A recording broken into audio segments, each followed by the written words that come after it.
Good afternoon, colleagues. Good afternoon, everyone. The Committee on Housing, Transportation, and Telecommunication is hereby called to order. Good afternoon to my colleagues, staff, testifiers, and good afternoon to the people of the Virgin Islands, the viewing and listening audience. On one level, we are here today to receive an update from the Housing Authority in terms of discussing a 2024 Housing Authority Annual Plan, in which the authority sets out the blueprint for addressing affordable housing concerns in the territory. On another level, we are here because we recognize that we are in the midst of a territorial and national affordable housing crisis, which is bad and only getting worse. In March of this year, the National Low-Income Housing Coalition released its annual report, The Gap, a shortage of housing homes. The report found a national shortage of 7.3 million affordable and available rental homes for low-income renters. Here in the Virgin Islands, we are facing a similar problem of a complete lack of affordable and available housing for medium and low-income workers, and it is destroying us as a community. Yesterday, I sat in my office and I was disheartened when a young mother called, knowing that there was nothing I could do to help her with her immediate situation, but just to convey to me the depth of what so many people are going through in this community. Here is a young woman who is gainfully employed, goes to work every day, and is doing everything right. But she is getting ready to leave the territory. Why? Because she simply cannot afford to pay her rent and feed her children. And as I listened to her and heard about the days in which she and her children hardly ate anything, and she told me that she was ashamed. She was ashamed to face her children. When she told me that, I actually break down and cry, to be honest with you. And it really, really bothered me. That was a real reality check for me. And I must say we must do better, and we can do better as a community. At this point, I know that the problem is not just one-sided, or there's not only one aspect to this problem. We have a problem regarding building costs. We have a serious problem regarding a shortage of apartments for rent. And we have a serious problem with incomes not keeping up with the increasing costs of living here in the territory. And if we are serious about meeting these needs for our people, we are going to have to make progress in all of those areas. The Virgin Islands Housing Authority plays a critical role in addressing issues of affordable housing, and it is the agency that is in charge of public housing communities and our Housing Choice Voucher Program, which serves as the two major avenues by which the federal resources are used to provide affordable housing for medium and low-income persons. As such, the authority's annual plan is a critical, important document because it shows us both the immediate action items and the overall blueprint for the present and future of affordable housing in the territory. We will be hearing today from the Housing Authority with a detailed discussion of the 2024 annual plan and the future of affordable housing in the territory. And on August the 30th, this committee will host a town hall on all three islands simultaneously in order to have this discussion with the public and to get their comments before the comment period for which the annual plan ends on September 5th. In this way, we want to assist the Virgin Islands Housing Authority in getting the most possible input from the community so that the plan for affordable housing going forward can be as strong as humanly possible. Without further ado, let us begin the business of this meeting. Madam Clerk, please call the roll and read the agenda into the records.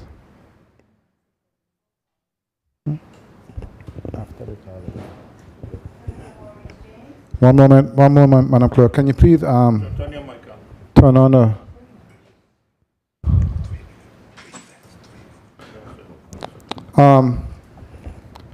We're going to recess for 3 minutes. We stand and recess for 3 minutes. We just got tardy letters in. We got to make sure we have. You just.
Madam Clerk, please call the roll. Okay. Senator Maurice James. We are back on the record. I'm sorry. Madam Clerk, please call the roll. Senator Maurice James. Here. Senator James is present. Senator Angel Bolquez Jr. Senator Bolquez absent. Senator Samuel Carrion. Senator Carrion absent. Senator Dwayne M. DeGraff. Here.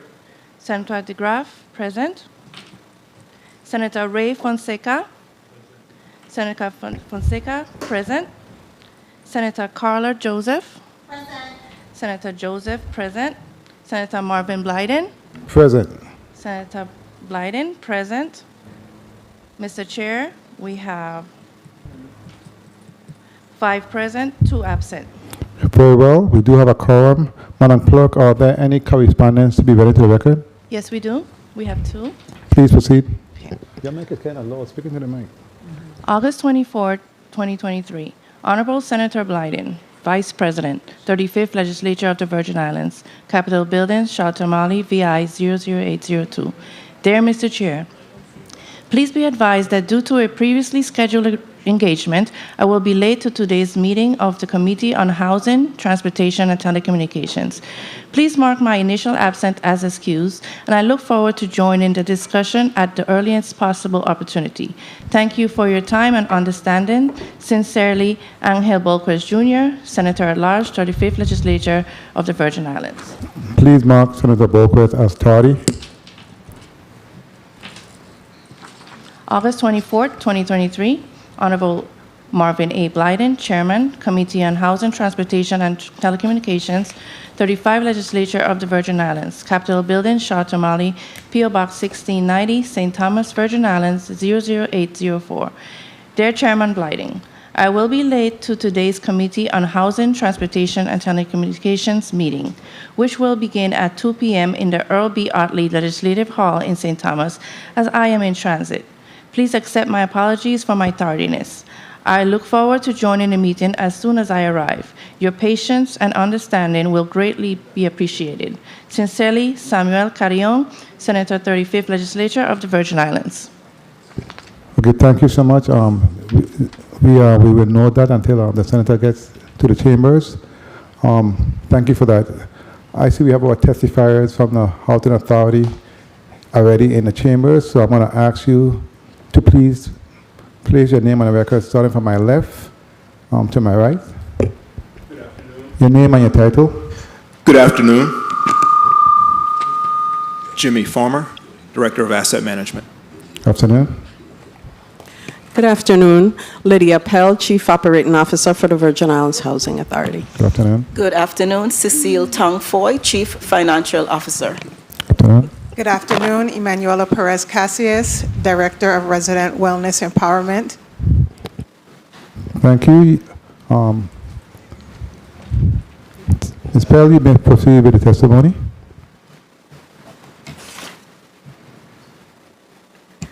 Good afternoon, Honorable Senator Marvin A. Blyden, Chairman of the Committee on Housing, Transportation, and Telecommunications, Vice Chair Maurice James, and Senators Angel Boquez Jr., Samuel Carrion, Dwayne DeGraff, Ray Fonseca, and Carla Joseph.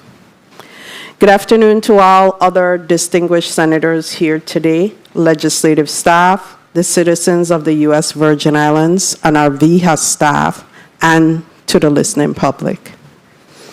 My name is Lydia Pell. I'm the Chief Operating Officer of the Virgin Islands Housing Authority. The following executive staff members are with me today. Mr. Jimmy Farmer, our Director of Asset Management.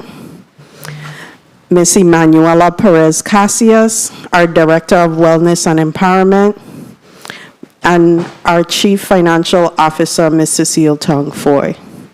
Unfortunately, Ms. Akela Anthony, our Director of Housing Choice Voucher, wasn't able to be here with us today. Today, we will present testimony regarding our annual plan for fiscal year 2024 for the public and affordable housing and our Housing Choice Voucher program, as well as our resident services plans. The plan is effective for the beginning of our fiscal year, January 1, 2024. Just an overview of the annual plan. Our PHA plan, or annual plan, is a comprehensive guide to the Public Housing Authority's policies, programs, operations, and strategies for meeting local housing needs and goals. There are two parts to the PHA plan. 5-year plan, which each housing authority submits to HUD once every 5th fiscal year, and the annual plan, which is submitted to HUD every year. Our plan is due to HUD on October 1, 2023, 75 days prior to the commencement of the Housing Authority's fiscal year. We are in the 45-day public comment period, which ends on September 5th, 2023. At the end of that period, we will assess public comments and include modifications as necessary in the plan and submit it for our Board of Commissioners approval at the regularly scheduled board meeting on September 27, 2023. HUD designated the Housing Authority as standard PHA performer on both the most recent Public Housing Assessment System, otherwise known as the FAS, with 61 points. The Section 8 Management Assessment Program, otherwise known as CMAP, scored 64 points. The assessments are for fiscal year 2022. What is a FAS? So as we indicated, the FAS system are made up of 4 categories. The Housing Authority scored below the required 60-point threshold in 3 of the categories, which required an improvement plan. An improvement plan has been prepared, and it will be submitted to HUD to correct the deficiencies that will ensure a passing grade for all 4 categories for the scoring in the next assessment for FY 2023. The CMAP consists of 14 categories. V has scored below the required point threshold in 4 of the 14 categories, which required an improvement plan as well. An improvement plan has been prepared and submitted to HUD to correct these deficiencies that will ensure a passing grade for all 14 categories for the scoring in the next assessment for fiscal year 2023. HUD requires housing authorities to report its inventory to the public in its annual plan. Our inventory consists of a total of 4,612 combined units. That is 2,525 units of public housing and 2,087 units are housing choice vouchers. Not units, vouchers. One point of clarification is necessary to understand the 4 documents on our website. In HUD's information system, the Housing Authority has 2 controlling numbers, VQ001 and VQ901. The first one is for public housing, VQ001, and the second is for the Housing Choice Voucher Program, VQ901. Both categories have a Part 1 and a Part 2 to its plan. The information is essentially the same. Although requested by the Housing Authority, HUD has not been able to consolidate the information into one controlling VQ number. For those that do not know, everything in the HUD oversight environment is overly complex. With the technical requirements of the plan covered, we can share more broadly where the Housing Authority is at, where we are going, and how are we going to get there. The last few years have been very challenging, from the hurricanes, pandemic, supply chain issue, worker shortages, affordable housing shortages, and construction cost increases. All have contributed to a somewhat mixed perception of the Housing Authority. But we are here to share that the outlook is good and it's going to get better. Despite the impact of the coronavirus on operations, the overall health of the Housing Authority continues to be financially strong due to well-managed federal programs and an exceptional balance sheet, which has resulted in 5 years of clean audits, no findings. Also, positive cash flow, adequate reserves, and all our vendors paid in a net 30 days. Although we are financially sound, we have many issues with an old inventory of public housing. Our plan for fixing our old public housing is also very good. Our short-term plan is to continue to collaborate with VITEMA and other agencies to anticipate, prepare, and bolster our response to natural disasters to ensure the safety of our residents. At the same time, we are working to improve our capacity by increasing maintenance staff and contractors working on repairs and vacant apartments. While we will end this year with 95% occupancy, we have only approximately 100 units monthly to house families from our waiting list. We are also beginning to see a net reduction in work orders monthly, with a particular focus on repairing apartments that may impact residents' health and safety. You often hear us talk about our long-term plans. It is because our 60-year-old public housing inventory was poorly designed, cheaply built, and inadequately financed to replace its building systems.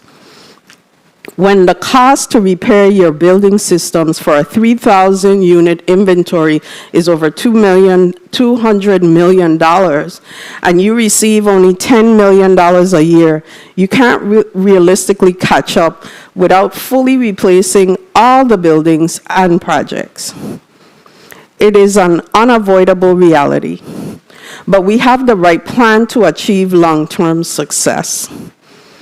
VHA's $1 billion long-term plan is in its third year of implementation, but the estimated cost has increased to $2 billion. Based on the factors again mentioned above, to obtain the additional funding, the Housing Authority has lobbied Delegate Plaskett's office for increased national funding for the Low-Income Housing Tax Credit Program, as set aside of the National Housing Trust Funds for territories and locally to the Bryan administration and its Housing Committee for permanent funding allocated for the Local Housing Trust Fund. Moreover, we have lobbied the Housing Finance Authority for an increase in the allocation of CDBG-DR funds. While there are always competing priorities, we believe that preserving affordable housing for low to moderate income families in public housing must be supreme if we really care about our people to have long-term success through the foundation of superior housing. Success for our residents will be achieved through our long-term plan with new opportunities with better rental housing, home ownership, flexible housing choice vouchers, and comprehensive resident service programs.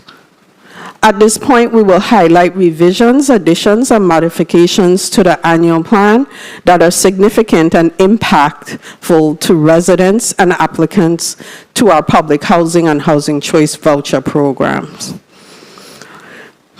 Part 1. Part 1 of the plan talks about the annual plan elements for public housing and the housing choice voucher program. The first section talks about housing needs and strategies for addressing housing needs. Based on our 2015 housing demand study, the affordable housing need in the territory was 5,000 units, and that probably increased about 20% after the dual hurricanes in 2017. It is critical to replace our old public housing, but it does not add any net additional housing to address the shortage of affordable housing in the territory. Feedback is also essential. To ensure constructive feedback on our plans to replace our 3,000 units of obsolete public housing, the Housing Authority engaged in international and renowned urban planning organization, the Urban Land Institute. The Urban Land Institute, which ensured a cross-section of voices that provides insightful ideas related to schools, transportation, jobs, energy, and building housing practices. As a result, we have a solid plan of action to replace all the units in 10 years and expand residents' use of the vouchers. HUD supports the plan by providing a solid 20-year of voucher funding for each project. Number 2, the deconcentrating and other policies that govern eligibility, selection, and admissions. HUD has had a deconcentration of poverty policy on the books for a long time that is almost insurmountable to achieve in the territory. The goal is to have properties with a balance of lower income households with that of higher income households. For the territory, it means having a higher percentage of higher income households in each of our communities. Achieving the goal is complicated because our waiting list contains over 73% of lower income households. Moreover, this year, HUD is requiring PHAs to enforce the higher income households in public housing to pay higher rents or face evictions. Thus, the complexity and incongruity of competing HUD goals are maddening. The practical solution is to help more residents get jobs. The Housing Authority is doing that in 3 ways. VIHA has at least 30 residents working as Section 3 workers and continue to recruit from that pool for permanent jobs. Number 2, the Housing Authority encourages our developer partners to hire Section 3 workers to work on our construction projects. And number 3, the Housing Authority is working with the VI Department of Labor to train and employ our residents in active recovery projects. The third section is called Operations and Management. The Housing Authority is implementing computer software options to become more efficient in our housing operations. We are currently working out the kinks of a standalone kiosk at selected communities where residents can input their information for recertification, work orders, and changes in circumstances. We expect that after the head of households become familiar with the system, that the process would lead to an increased efficiency in operations and communications. Additionally, online rent payments will be launched on September 1st, 2023. Residents can now enjoy the convenience of paying rent online with their payment method of choice. The fourth section, Rent Determination, Housing Opportunity Through Modernization Act of 2016, otherwise known as the HOTMA. In the last 6 years, HUD has been refining a new policy that will affect public housing resident households that have a higher income. On June 14, 2023, all housing authorities are required to conform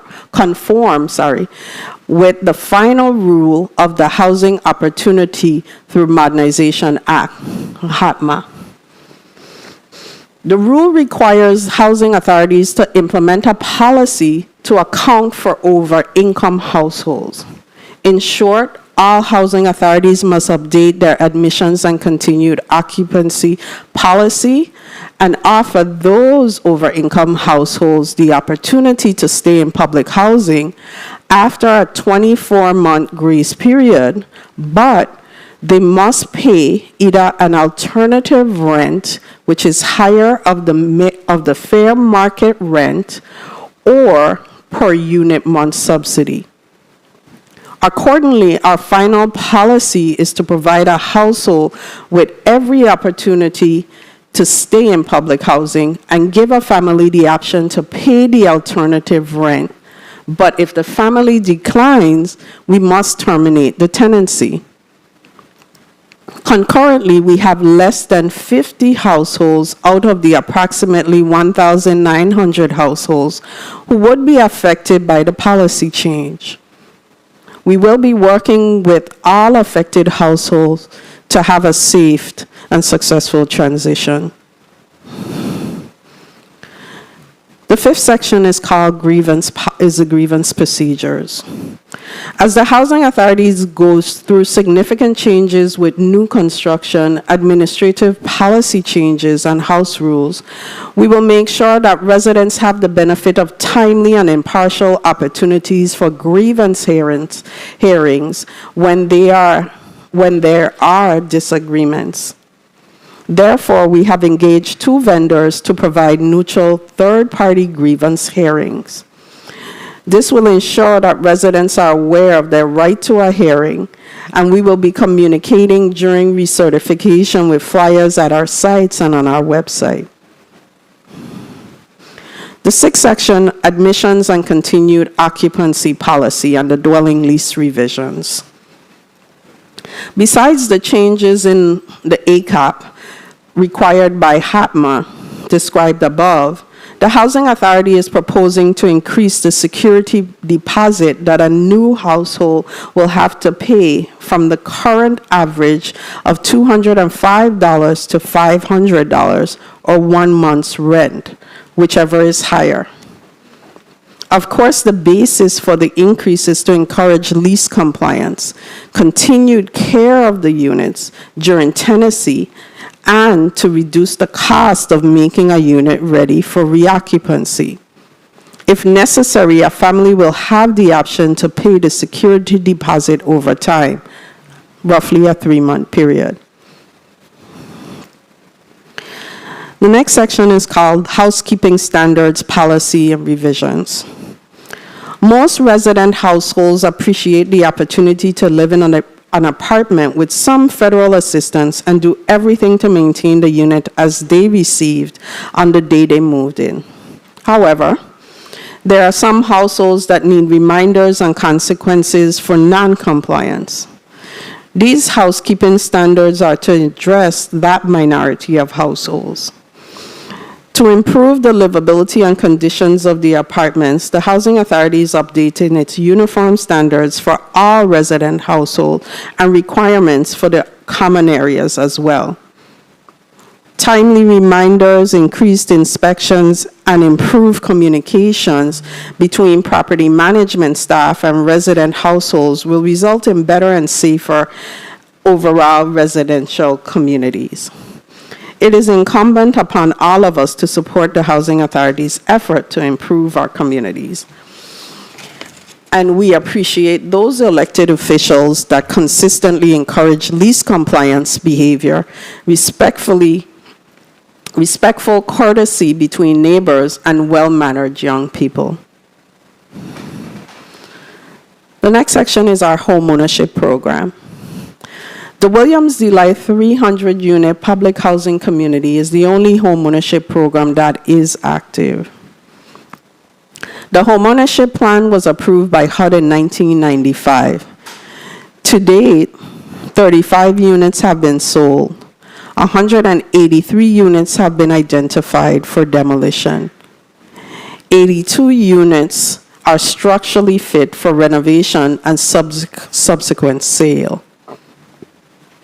The Housing Authority is still actively pursuing any unused ARPA funds to assist in the demolition and rehabilitation of units to make the Williams Delight community viable. Any assistance this committee can render would be greatly appreciated. It should be noted that the Resident Council of Oswald Harris Court community, the Oswald Harris Court community, has expressed an interest in a similar program. The Housing Authority has stated that a source of funds needs to be identified to pursue the homeownership options for the residents of Oswald Harris Court. The Housing Authority raises this issue because the Housing Committee perhaps can help by identifying a source of funds to help identify options for this community. Resident wellness and empowerment. Traditional public housing and for traditional public housing and new developments. The Housing Authority's primary purpose is to provide the best affordable housing and the best plan to improve the lives of our families. Our new developments have resident services funded by the investors, and therefore we have a more comprehensive approach. Our traditional public housing have insufficient funding for the same level of services. But as each older traditional public housing community is replaced, each one will have the comprehensive package of resident services called Bright Path, which is a support model promoting residents' health and wellness, housing stability, economic mobility, and personal self-sufficiency. Recently, we have expanded the department to 12 experienced staff members to serve both the traditional and the new housing communities.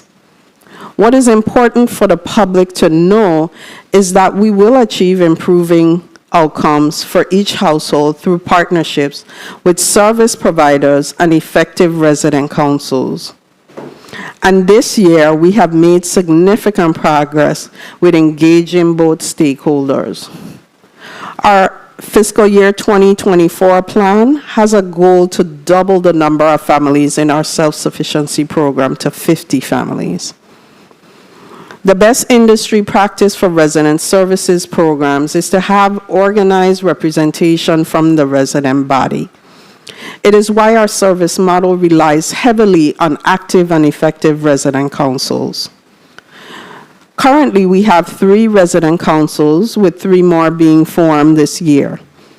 For 2024, we expect to double that number of active elected resident councils to 6. Also in fiscal year 2024, from this pool of 12 resident council, we expect the council presidents to make up the Resident Advisory Board, otherwise known as the RAB. With this level of interaction and feedback, we will achieve effective collaboration, targeted programs, and accountability from both sides. It is clear from the questions that were asked in the public review period that we recently held with the councils that those asked by this housing committee that more sessions were needed to inform the public of general issues on how some programs work. We welcome the opportunity to provide more information sharing sessions. The second plan, the Housing Choice Voucher Program. Housing needs and strategies for addressing housing needs under the HCV program. Our Housing Choice Voucher Program is governed by HUD regulations and our HCVP administrative plan. Several changes will be implemented in the administrative plan in fiscal year 2024. We are changing the frequency and methods of conducting inspections through HUD's new inspection model called the National Standard for Physical Inspection of Real Estate, otherwise known as NSPIRE. We will be also expanding the homeownership options for HCV and increasing technical support for our special voucher programs. For property inspections, to ensure units that are leased to our families are safe and decent, we are going to increase the frequency of our inspections to twice a year. When necessary, we will be able to conduct remote video inspections and allow landlords to self-certify repairs of units that usually require an on-site re-inspection. These changes to the plan will reduce the administrative time to house families. Also, in the third quarter of 2023, we will begin the process of educating both our landlords and voucher leaseholders in the requirements of HUD's new NSPIRE program. The first update in 15 years. The goal of NSPIRE is to modernize and improve the inspection process of HUD-assisted properties with a stronger emphasis on health, safety, and functional aspects of our building systems. In regards to homeownership, we currently have 4 families using their vouchers for homeownership, and we want to encourage more families to do the same. To make it easier for enterprising families, we are going to make some program modifications, such as eliminating the 1-year requirement to be eligible to use a voucher for homeownership. And in general, this will allow current public housing residents to switch to the voucher program. More specifically, this option could potentially assist public housing families that are over income to combine the voucher homeownership option with the territory's VI Slice homeownership incentive program. Lastly, we are amending our Section 8 homeownership program to set aside 25 vouchers for elderly and disabled residents at Williams Delight. Basic information about the program is included in the annual plan so that we can familiarize families with the proposed options while we develop the written plan for implementation in FY 2024. For special voucher programs, we have 151 special vouchers in 5 categories. We have mainstream vouchers, foster to youth independence vouchers, emergency housing vouchers, veterans vouchers, and the single room occupancy vouchers. Although we have only a total of 41 households using these specialty vouchers, dozens of families are holding vouchers looking for units to lease. Although there are no substantive changes in the plan, we want to highlight our $1,000 incentive program for landlords. Landlords are going to be able to provide a unit to lease to our waiting list applicants with this $1,000 incentive. Moreover, we want to spotlight the Housing Finance Authority's program to pay landlords $50,000 to repair hurricane damaged units that could be leased to our waiting list applicants.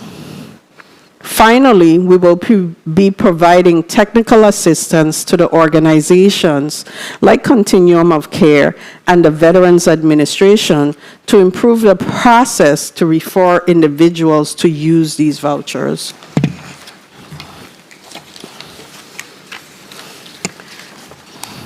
Also in the plan is a section on the Capital Fund Program and 5-year action plan. The annual plan summarizes the Capital Fund Program for the fiscal years 2021 through 2025. Based on the $10.4 million received in 2021, each of the next 4 years projects the same total amount. Of course, the funds vary based on congressional appropriations and HUD prorations. In general, a housing authority has 24 months to obligate its annual capital fund program grants and 48 months to spend that money. Generally, the annual capital fund grant is split with 30% used for administration and operations, and 70% is used for building systems and dwelling unit improvements. The priorities for the physical improvements are used to support our redevelopment plan by demolishing obsolete buildings and making roof repairs from the hurricane. Our building system repairs are prioritized for reasonable accommodation for disabled households and repair of such units for temporary relocation. The annual plan provides detail for each of the 5 years, which allows for changes in priorities each year. There are no changes to the capital fund program in the plan. Also discussed in the plan is a section on mixed finance modernization or development. The Housing Authority is continuously reviewing its old public housing portfolio to determine the suitability of available funding and redevelopment opportunities. Further, the Housing Authority incorporates feedback from the administration to ensure St. Thomas has adequate affordable housing early in the plan, as well as feedback from the Housing Committee to ensure that there is adequate senior housing in the replacement of our housing stock. We incorporated both suggestions as well as feedback from our HUD partners in our 10-year redevelopment plan. Our current project priorities by district are as follows. St. Croix priority projects are the Walter I. M. Hodge, Wilford Pedro Home, D. Hamilton Jackson Terrace, Alfonso Piggy Gerard, John F. Kennedy Terrace, Nicasio Nico Apartments, Ludwig Harrigan Court, Candido Guadalupe, Marley Homes and Additions, and Williams Delight, all at the same time.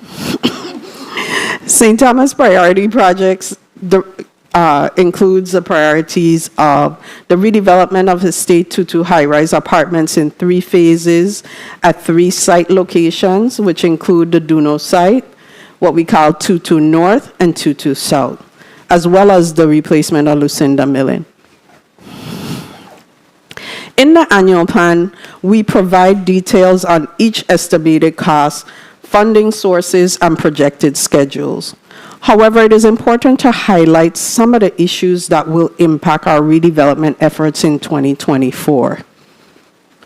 We will need the Bryan administration and this housing committee to support a dedicated source of funding for affordable housing through the local housing trust fund, as well as a set aside of the National Housing Trust Fund for this territory. Moreover, locally, there needs to be consideration for preservation of affordable housing by purchasing portfolios that are being offered for sale by developers, retreating from operating housing in the territory. Lastly, to sustain operations of affordable housing in the territory, there must be some consideration to establishing a property insurance reserve or reinsurance mechanism for the escalating insurance premium for assisted affordable housing in the territory. In closing, the Housing Authority will modify these annual plans based on relevant feedback from residents, voucher holders, and the general public. The plans will be enhanced by these goals and outcomes for the people we serve. We are grateful for the continued support of this body and our dedicated staff. We look forward to answering our questions relative to this testimony. Thank you. Thank you so much, Ms. Pell, for that testimony. I must say this housing plan is critical and it's very important because as is well stated many times, if you fail to plan, you plan to fail. So it's important that we really come up with a plan and have all the input that's necessary in order to move forward. Mira, can I get a glance of St. Croix? Is there anyone in St. Croix? Media? Okay, very well, thank you. We are going to go in the order of Senator Ray Fonseca, Senator DeGraff, Senator Carla Joseph, and Senator Maurice James. But before I go to my colleagues for the first 6-minute line of questioning, I will ask for some clarification in respect to the testimony. Ms. Pell, in the testimony, you spoke to under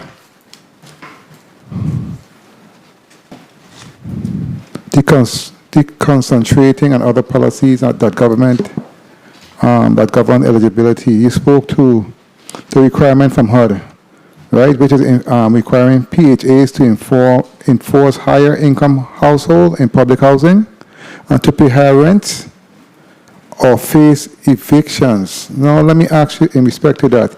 Isn't there a flat rent policy in the Housing Authority? But first of all, is you speaking of Housing Authority or Section 8? First of all, that's my first question. In respect to paying higher rents. So this is in respect to public housing.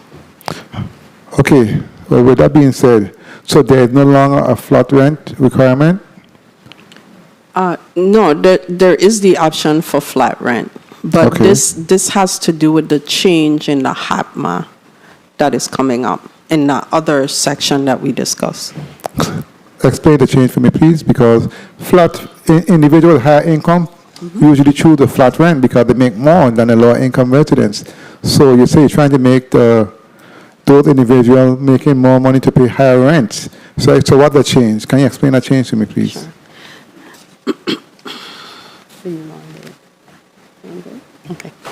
So Mr. Farmer is going to assist me. Please. Good afternoon, Jimmy Farmer, Director of Asset Management. Keeping in mind what HUD's goal is as it relates to housing low-income families, the option for flat rent is available. However, with the new Code of Federal Regulations that has been implemented, HUD recognizes that there are individuals living in public housing developments across the territory, also throughout the United States, that are above the income ranges, right? And so therefore, because HUD provides subsidies to the public housing authorities, we are now in a position, not a decision that the Housing Authority has made, but we are guided by HUD policies. And that policy is very clear as it relates to what mechanisms every housing authority must put in place to be able to identify the individuals who are over income, or not, let me not say individuals, households. Thank you. That are over income. And to be able to course correct that, the housing authorities have to look at providing the option of being able to allow them to pay the higher rent. And because they're paying the higher rent, the HUD will no longer provide the subsidy on that unit. So now the housing authority loses the subsidy that we would normally receive on the unit. And you spoke to losing a subsidy. So is that where the alternative rent comes in? Or what is the alternative rent?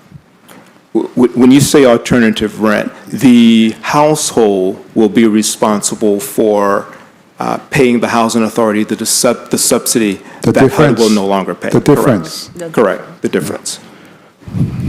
Interesting. See, that's why it's so important for us to discuss this plan moving forward, because there are some changes that I have some questions about in that respect. You also spoke well, first of all, I'm happy that you have set aside in a plan 25 vouchers for seniors. I think that's very important, and I'm pleased by that. You spoke to self-certifying when it comes to Section 8 and the individual homes. What protection do you have in terms of assuring that when one self-certifies and it is not up to par or something happens, what protection do you have in the plan for the authority and the residents moving forward? Is there anything within that space that you have looked at? When it comes to self-certifying units for Section 8 tenants, have you thought about that? Senator, so we would still have to, even though the self-certification is optional, we still would be required to do our regular inspections. So self-certification, again, is one of those things that we are putting out as an option so that we can help to house the families quicker instead of waiting for inspectors to come out to do the certification inspection. Okay, but thanks for that clarification, because that's what I thought. Just to get them in and then you can inspect after. Correct. Okay, very well. And lastly, my last question to you before I go to my colleagues, because most of my question is from the housing plan, because I went through the whole plan. But based on the testimony, I just had a couple of highlights. You spoke to also your most assessment in terms of the FAS. You score at 62 in a public housing and 64 Section 8. I know Section 8, when I was there, usually scored very high every year. My question is a two-part question for the public housing portion. I know you have 8 management assessment program for housing. Which 4 areas did you not score above 62 in for the public housing? And why has Section 8 dropped to 64? They usually score much higher. At least, yeah, they usually score very high all the time, every year. So that's my 2 questions. What's the issue with Section 8 in terms of them scoring at 64 and public housing? What 4 areas, did we not score above 62 in? Good afternoon. This is Jimmy Farmer, Director of Asset Management. The key components for FAS for the LIPH program, capital fund program, the management of operations, physical condition, which assesses how well the housing authority is maintaining the assets, in addition to financial operations. Physical condition of the assets is where the housing authority did fall short as it relates to the REAC inspections. There was only one asset in the District of St. Croix that actually had a successful REAC score passing, which was Marley Addition. And so now we are in the process of moving towards operating with our corrective action plan to bring the other assets up to par to ensure that they pass the now required INSPIRE inspections scheduled for later this year. Very well. What about the Section 8 portion? I'm interested about that because, like I said, they usually score pretty high. So I was just curious as to why. So our Section 8 program typically is usually a high performer. Correct. We had some new regulations, and additional, really a shortage of staff, and we fell short in certain areas. Since then, the Puerto Rico field office has been working with us, offering a lot more technical assistance and training. So the new individuals and the change in staffing, we're going to see a lot more or a better increase back to the high performer that the Section 8 program was before. Okay, thank you. When you do complete your corrective action plan, I'd like to have a copy forwarded to the committee, okay? Sure. I'd like to recognize the presence of Senator Angel Boquist. Welcome, Senator. Senator Fonseca, you're recognized for your 6 minutes. Yes. Yes. Thank you. Blessings. Senator Fonseca's mic, please. Yes. Thank you, Mr. Chair. Senator Hello. Fonseca's mic, please. Yes. Thank you. Blessings. Sorry about that. Thank you. Blessings, Mr. Chair, and pleasant good afternoon to our distinguished and qualified folks from the Virgin Islands Housing Authority, Mr. Farmer, Lydia Hughes Pell, and the other testifiers with them. You know, with the fast, I can see some progress. You know, I ought to congratulate you. You know, I know for sure that you have a lot of qualifications and experience. You know, I keep telling everybody in the community, Miss Lydia Hughes Pell here that is in front of us, there ain't nobody in the whole Virgin Islands spend more federal dollars, build more projects, not projects, developments, communities, homes with good marks. You know, I think it's time that she takes over and is able to run this housing authority. You see, we need to have our locals running these agencies when they've spent about, you know, X up teen years and have all the qualifications, masters of architecture and all of that. You know, the housing authority, what we have to understand, right, is they have a lot of old stock. You know, 1-1, which is Pearson Gardens, and 1-5, Oswald Harris Court. Them place built from 1950 and think the old is, you know, 59 and before. We need to deal with the total replacement cost and be able to replace those communities. The government in the Virgin Islands has to assist because the housing authority also has this thing where you call it total development cost. You see, the HUD does not give the Virgin Islands sufficient funds to fix these places because construction costs in the VI is a lot more expensive than in South Carolina and Mississippi. You see, until the philosophy which holds one race superior and another is inferior is finally and permanently discredited and abandoned, you know, well, everywhere is, you know, we as a community must do more and make better choices if we want to be able to own a piece of the rock. We need to stop the gentrification that's going on in our communities. We need to get qualified to purchase the land or to build a home. It takes sacrifice, you know. I asked what are the lending patterns of our financial institutions because, you know, the home ownership, we're talking about home ownership, and it's not just the housing authority. You know, what are our banks doing? There's only Merchants Bank and I think the USDA Bank giving home constructions loan in our community. You know, the GERS, the government have to do a part. When I was, you know, younger years in the government, they used to give a land loan. That's how I was able to purchase a land. And after you get the land, then you can get the house. Because right now, with the VI in SLICE program, our locals ain't qualifying because they ain't meeting the ratio, the land to equity ratio. But when you already have the land, your ratios go down. So we have to also look at our consumption. Why is it, right?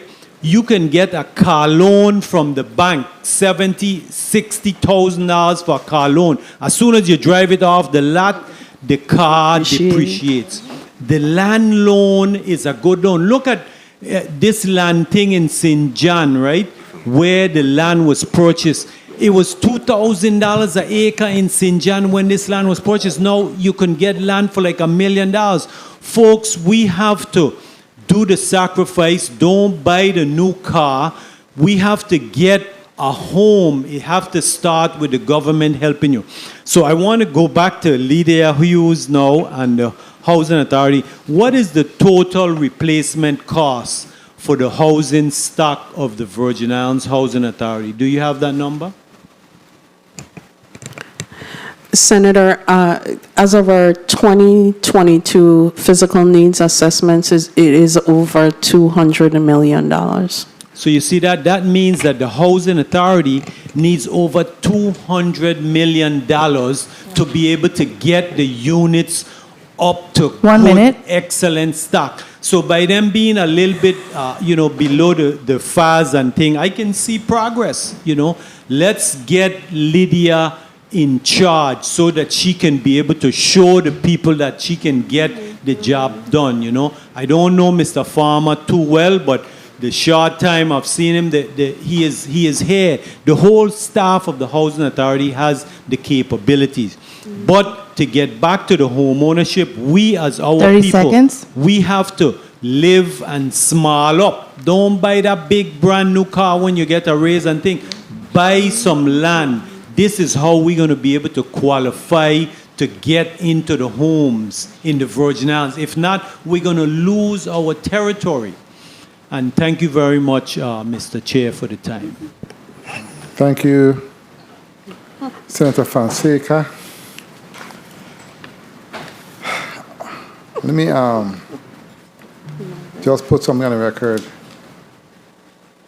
In terms of the RAD program, can you explain to the listening public what the RAD program is all about, the RAD program? So RAD, the Rental Assistance Demonstration Program, acronym RAD, R-A-D, is a housing program by the U.S. Department of Housing and Urban Development, which allows housing authorities to transform their public housing communities. And through that transformation, they're able to utilize dollars that they would have received in its capital fund and combine it with vouchers to create that subsidy for HAP payments under the voucher program. So it's essentially transforming public housing to housing choice vouchers. Okay, very well. And in respect to the housing plan in which we are here to discuss today, I know our office have basically extended a certain amount of funds to inform our residents of the public housing communities and the housing choice voucher recipients and a larger community as a whole of this plan. What plans have you done in terms of informing our residents, your tenants, about the plan? So HUD requires, the plan has certain steps. The requirements are, we are to meet with our resident council and RAP board members with the first draft of the plan. So we have had that meeting. These are the individuals that are representing various communities based on their councils. And they help us put the first draft in place. From that first draft, we then establish it publicly. So what we've done is make copies of the plans. They're at each site. It's on our website, and it's at our central offices. Okay, so you said they're at each site. You mean on the Each bulletin property. boards? The bulletin boards? No, right at the office. Okay. So in various locations, as our staff has designated at each property. Very well. I would like to recognize the presence of Senator Donna Fred Gregory. Welcome, Senator, and thank you for being here. Senator DeGraff, you're recognized for your 6 minutes. Thank you, Mr. Chair. Good afternoon, colleagues. Good afternoon, testifiers, all of you listening and present. Achieving the goal is complicated because our waiting list contains over 73% of low-income households. Moreover, this year, HUD is requiring FAS to enforce higher-income households in public housing to pay higher rents or face evictions. Thus, the complexity and incongruity mean out of place, of competing HUD goals are maddening. Your own statement, your own testimony saying the people you're working for, mad. That's how I interpret it. Because I'm saying, we forcing people out. If we forcing people out, I always listen content to, but after that, page 4 was read to me, I stopped listening. I read this over and over. Again, we're forcing people out. And then we are saying, down here, there's a grievance procedure. That grievance procedure applies to that particular statement of forcing people out because of higher income to pay more rent. So is it a force out, or is it they can afford it and we're now doing it this way? How actually is it? It's a little bit of both.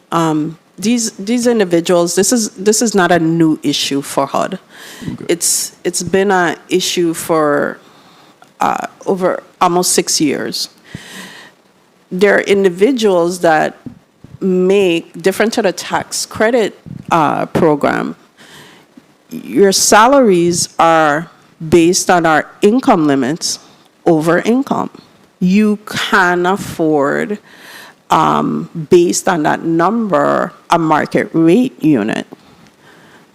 But what we're seeing is going to impact these families because they're accustomed to the subsidies that they would normally get from other programs because they were able to live in public housing. Right. But HUD has put its foot down and said, no more. All housing authorities are now required to make this implementation by January 1 of 2024. So your statement ain't gonna get you in no trouble, right? Does the complexity and incongruity of competing HUD goals are maddening? Yeah, it is. HUD mad. HUD out of their mind is how I look at it. And I'm reading verbatim. Mm-hmm. I ain't trying to get in no trouble. Trust me, I'm not trying to get in any trouble. But that's where this whole 8-page testimony ended for me. HUD gone mad. We forcing our people out. The people them who need these services. We here start out the whole conversation with housing is a crisis in the world. Yes. If people build a shanty up in the bush, the police go up and knock it down. You can't build a shanty up here.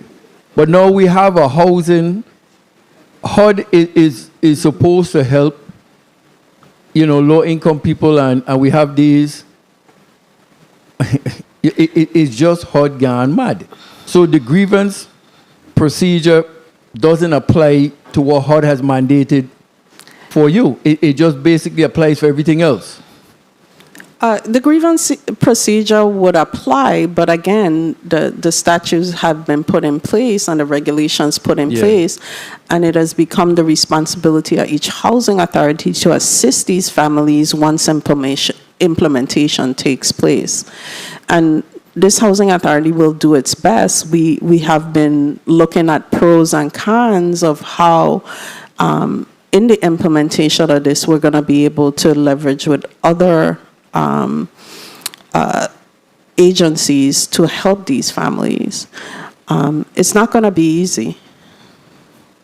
Okay, so this increase in the security deposit from 205 to 500 is across the board for everybody. So whether you're making more money or not, we're increasing from 205 to 500. HUD gone mad. Is that correct, or is that just for those higher income people? It's across the board. That's how I understand it in the testimony. 1 minute. Right, but we will have the option in the security deposit to allow a time frame of 3 months to make those payments. If I ain't get it in 1 month, I ain't gonna get it in 3 months. I could get it for you, but I ain't gonna get it in 3 months. And again, I ain't trying to be rude or disrespectful. I'm just saying the deposit gone up, hot gone mad.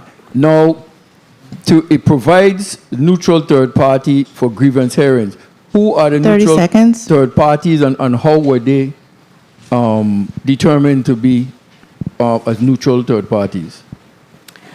Right, so previously, what would happen in our grievance process is other housing authority staff was being used to assist in hearing grievances.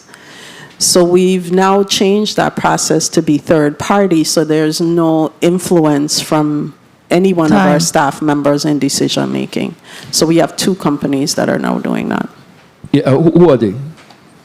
I don't have the names, Okay. but If you- I can if you get go those through the to chair. you. Yes, And through the chair. final question, Mr. Chair, if I may. And the testimony went on to state that currently we have less than 50 households out of approximately 1,900 households who could be affected by the policy change.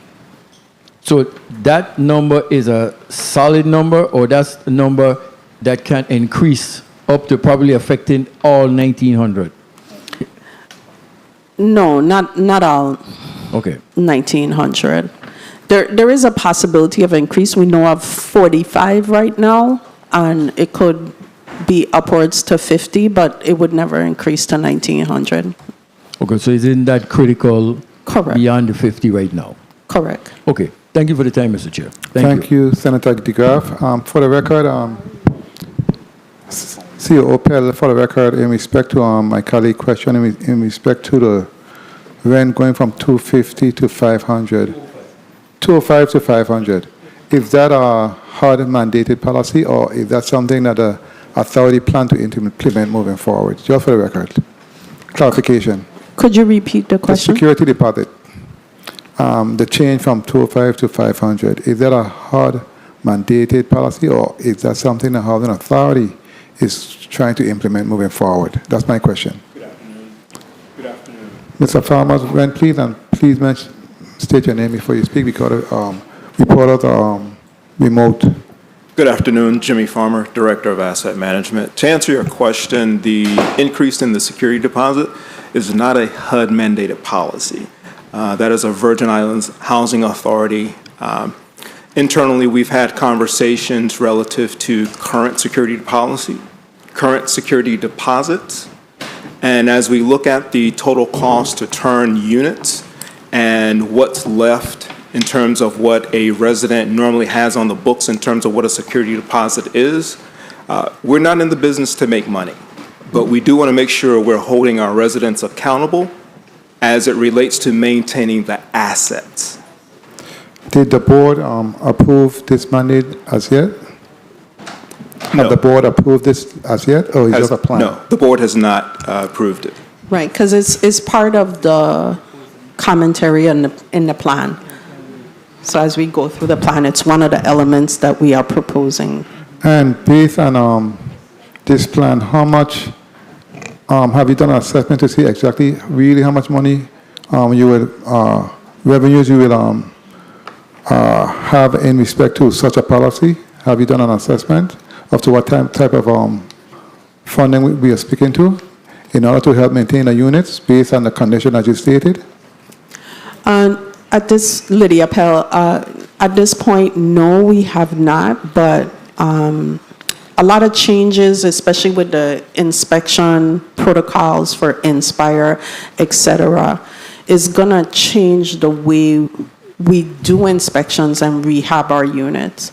So that change is gonna, the dollar amount and the data that we're looking at as to what the cost is going to be different 2024 because so many things have impact those numbers.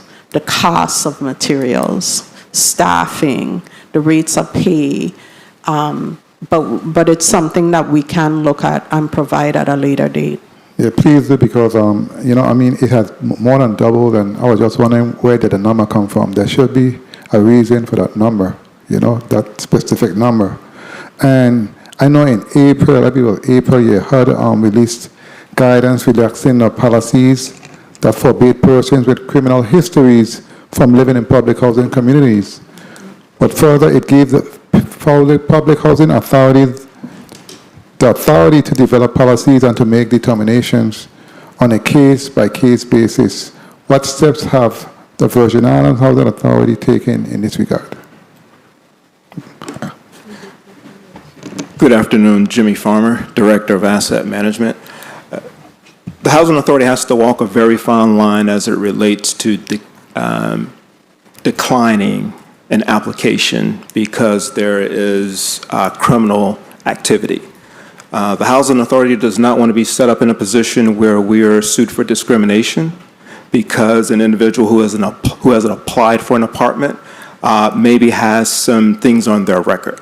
So as you stated, we have to take those cases, literally case by case, to determine and also ensure the individuals that we are allowing into our public housing developments who may have less than stellar background checks, that they do not present a liability to any of the residents and also to the staff. So the question was, have you done that in terms of assuring that there is a case-by-case process for some individual? Because I know in the past, individuals, for instance, probably had a disagreement or what have you and got a misdemeanor for a fight 40 years ago and disqualified. Do you do those on a case-by-case basis? Correct. That is correct. Okay, very well.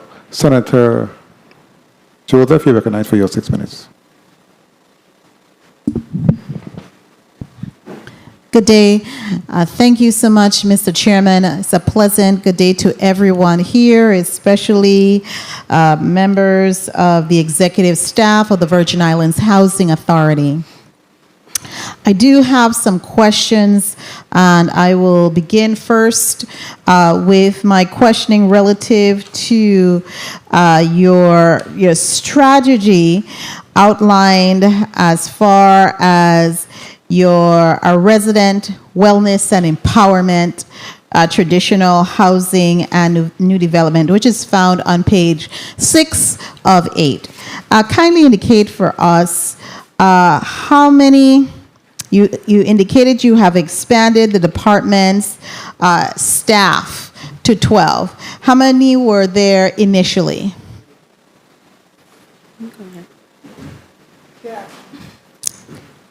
Can you kindly recognize the young lady's mic on the far right of me? Good afternoon, Emanuela Perez Cassius.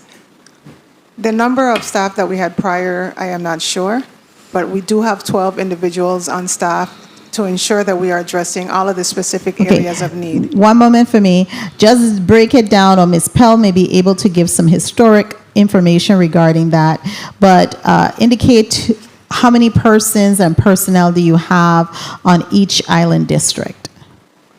Currently? Yes. Currently, we have 2 resident wellness coordinators in St. Thomas, 1 solution support staff, and then we have 2 territorial positions, which would be our community solution support and our FSS coordinator. And then in the St. Croix district, we also have 2 resident wellness coordinators and a marketing specialist, along with the director position. Okay, so you have three positions, two.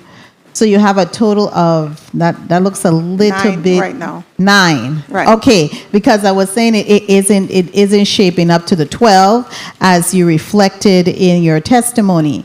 I'm not sure if 12 is the goal to fill the department. Okay, so it says it has been expanded, meaning it's a past tense and it is already in place. So you actually have 9 staff members total. With 12 created positions in the department. And 9, okay, and you have a total of 3 additional positions that you are awaiting to be filled, correct? Yes. Okay, now we get to the clear understanding.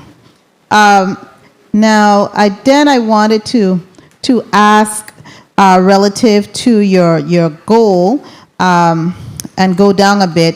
Fiscal year 2024 plan has a goal to double the number of families in our self-sufficiency program to 50 families. That implies that you have 25 families here. I don't know, currently enrolled in your family self-sufficiency program. How many do you have? Currently, we do have 25 families enrolled. Break it down for me by island district. Are you asking the number of The participants number in of each district? participants per island district, per St. Thomas St. John, and the number per St. Croix district. Senator, I would have to get back to you with that information. Okay, 50 is a low number. That is I mean, based on the- 25 is a low number. Give me a moment. So Mr. Chairman, if we could have Ms. Emanuela Perez provide that information, that would be very important, because then we want to know where they are and, in fact, achieving their goals to become economically self-sufficient, as is one of the charge under the U.S. Department of Housing and Urban Development. Next, let's move on.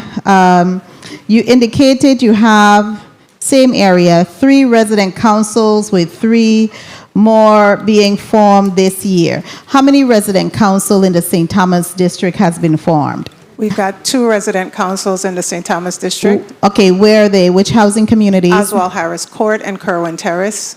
Okay, and which others do you have planned to be formed? Monday is elections, and we will have an election at the RODS Heights in St. Croix, and in the St. Thomas district, we'll have Pearson Gardens and Bavoni Estate.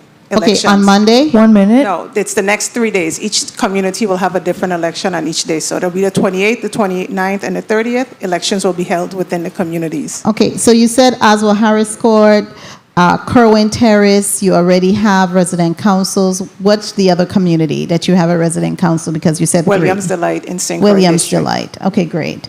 I do have some questions here. Your RAB board, how is that populated? 30 seconds. Based on every president from all of the various resident councils. So you're missing resident council presidents from Ario Diaz, Bovoni,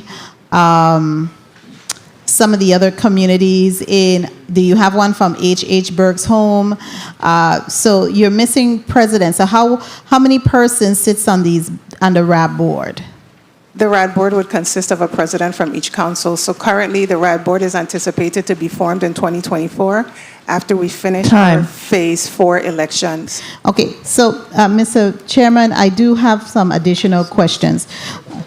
Okay, so let me just ask one final question, because I did look through your annual plan and I noted that it indicated that under C, other documents and certification, the Resident Advisory Board, which is the RAB board, correct? Committee, did the RAB have comments on the PHA plan, which said you marked yes, but I'm questioning whether you had a quorum based on what you've defined as a RAB board to present the comments, or do you have that level of leeway and flexibility that you just go with who was the past president or the like? You can answer on the chair's time. Okay. So Lydia Pell. So the RAB board and resident council comments that you see, or the statement written in the plan, because we haven't had a bona fide RAB board, that's why Ms. Perez-Casillas was indicating what we've been doing is asking the members from the resident councils to participate. So these comments are cumulative comments from not just what is designated at the RAB board, because we have no RAB board designation right now. We need to have that designation, and we plan to have it in FY 2024. 2024 when we bring on the other 3 councils so that they can vote for a RAB board representative. Thank you. You satisfied, Senator? I don't want to manipulate. I don't want to monopolize the time, so. Okay, very well. Ms. Pell, are you guys have any challenges with the other communities in respect to the tenant councils? Getting them online, on board? Do you have any challenges? I'll And let what are Ms. those Perez challenges? Casillas respond to that. Emanuela Perez Casillas. Senator, we're not having any challenges getting the elections out. We're just being very systematic and strategic about the way that we're doing it, ensuring that all of our resident councils are fully onboarded, trained, registered in the Lieutenant Governor's office, and identified funding within their access before we move on to the next elections. So therefore, we're doing them 3 at a time, phasing each one in. And in 2024, you will see Candido, Guadalupe, and the other communities get online. As for those that's already online, I know the last time I went to the meeting, they said they still were not up and going in terms of their funding. Have that been rectified? In 2 of the communities, we have been able to finish all of the processes in regards to getting the bank accounts registered and the monies inputted in. Which two communities are we speaking to? Oswald Harris Court and Williams Delight. Okay, very well. And let me ask you quickly before I go to the next senator, which is Senator Maurice James, my co-chair. In respect to the plan, what is the plan for your employees assigned to the different housing communities that are slated for RAD conversation? And will those persons have continuous coverage under the current retirement and benefit plans? And what will be the implication for job security and seniority when it comes to the plan, which includes all of you guys? Yes. Lydia Pell. So our current staffing, as I've indicated in previous hearing, we're the best property management team there is in the territory. I agree. The only. So what is actually, and we've seen it in the last RAD, or our first RAD conversion project at Walter M. Hodge, even though the property management company is a third party outside of VIHA, the individuals that we have given and negotiated with our developers is to give our VIHA staff first preference for these jobs. In that negotiation with the developers, we actually calculated what they would have earned or through GERS. Whatever that percentage is calculated in the salary that they would continue to have. They will not participate in GERS, but we have negotiated for that to be part of the salary. Okay, thank you for that explanation. Senator Maurice James, you recognize for your 6 minutes. Thank you, Mr. Chair. Good afternoon, Virgin Islands. Good afternoon, testifiers. Good afternoon, colleagues, and everyone in the room and those listening. I want to begin by asking about Williams Delight and the 183 units that are being demolished. What's going to happen? Are those plots going to be, homes constructed on those lots? What's going to happen with that? Lydia Pell. So that was our initial vision. So initially we were going to demolish and then rebuild, but it was too costly. Okay. So we are actually opting 2 things. One of the comments we received while we were reviewing the plan with the resident council members is that they would like the option, even if a house is slated for demolition, to be able to purchase it as is. As is? As is. Okay. Even with the cracks in the floors and so in the plan, there is language about that option. And so we have to also be careful because there is a liability on the housing authority's part if we were to proceed with selling a home that is slated for demolition by a or certified by a structural engineer for demolition. Right. But we recognize that there is a possibility that those individuals may be able to transform that home. Okay, I'm going to give you a lesson on that one. Yes. In 1989, Hurricane Hugo hit St. Croix. And in 1990, they put the trailers down at Castlebrook. How many years? How many years? 33 years. 33. Correct? Correct. All right. At one point, a couple of senators in St. Croix said, do not do the entire area with subsidized housing. As you know, there's the one side that has the homes that were built by the government. And then on the other side, the option was you buy a trailer if you want to, and then you build your homes. Have you been in that area?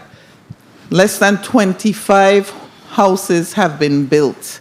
And at the time, the senators were saying people can build their own homes.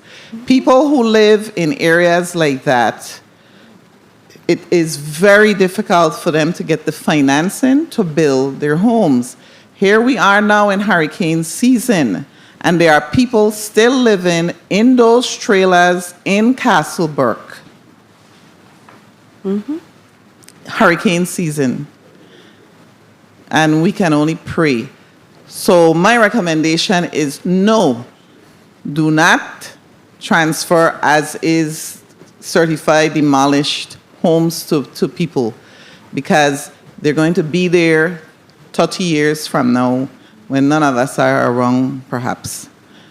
That's a great liability. That's just my advice based on historical evidence and experience. In good faith, they want to, and they said they were going to build. We don't want the homes that are going to be built on the other side because they're going to be small, they're not going to look good, you know. We want to build our own homes, our, 250,000, 300,000 homes, still living in those trailers. 33 years later, how many bricks you could buy one a day for 33 years? Think about it. So that's I just want to say that, don't do that. Okay? Thank you for that comment. The other thing that was concerning to me was what was concerning my colleagues, my two colleagues before, mentioned about this deconcentration of poverty. I see this with a lot of agencies that have relationships with the federal government, of course, and it seems as if we don't do a good job of negotiating, explaining to the federal agencies that life in the Virgin Islands is different. Incomes in the Virgin Islands are different.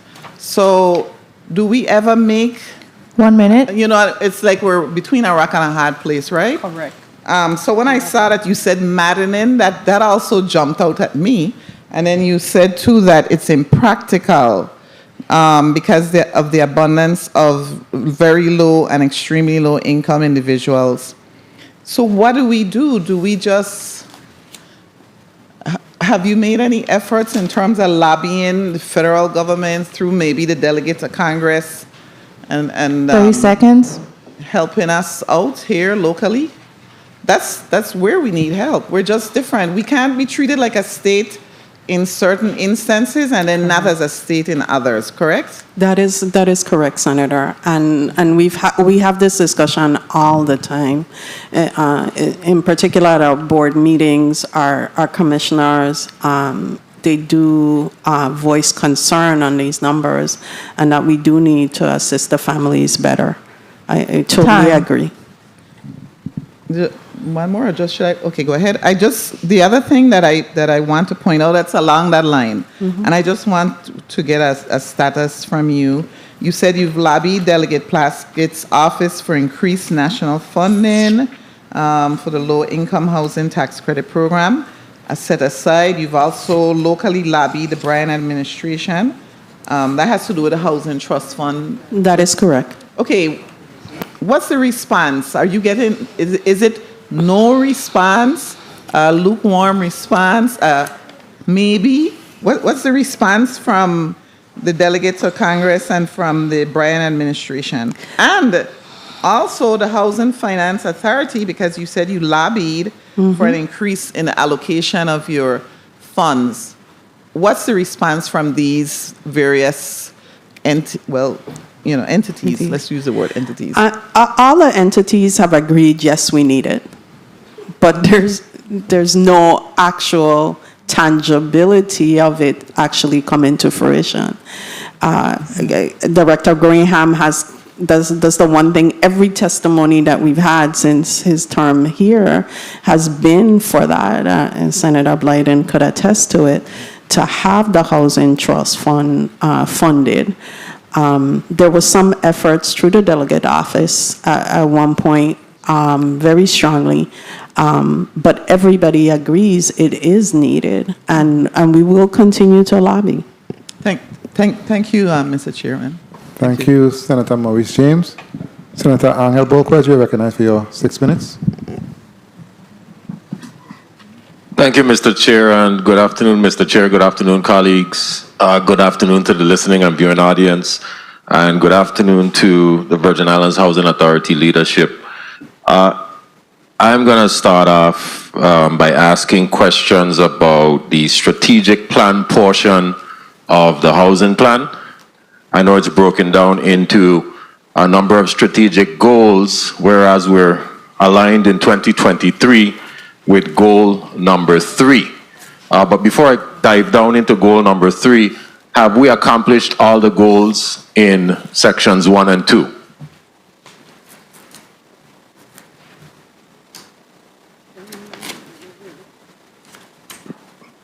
Mr. Chair, colleagues?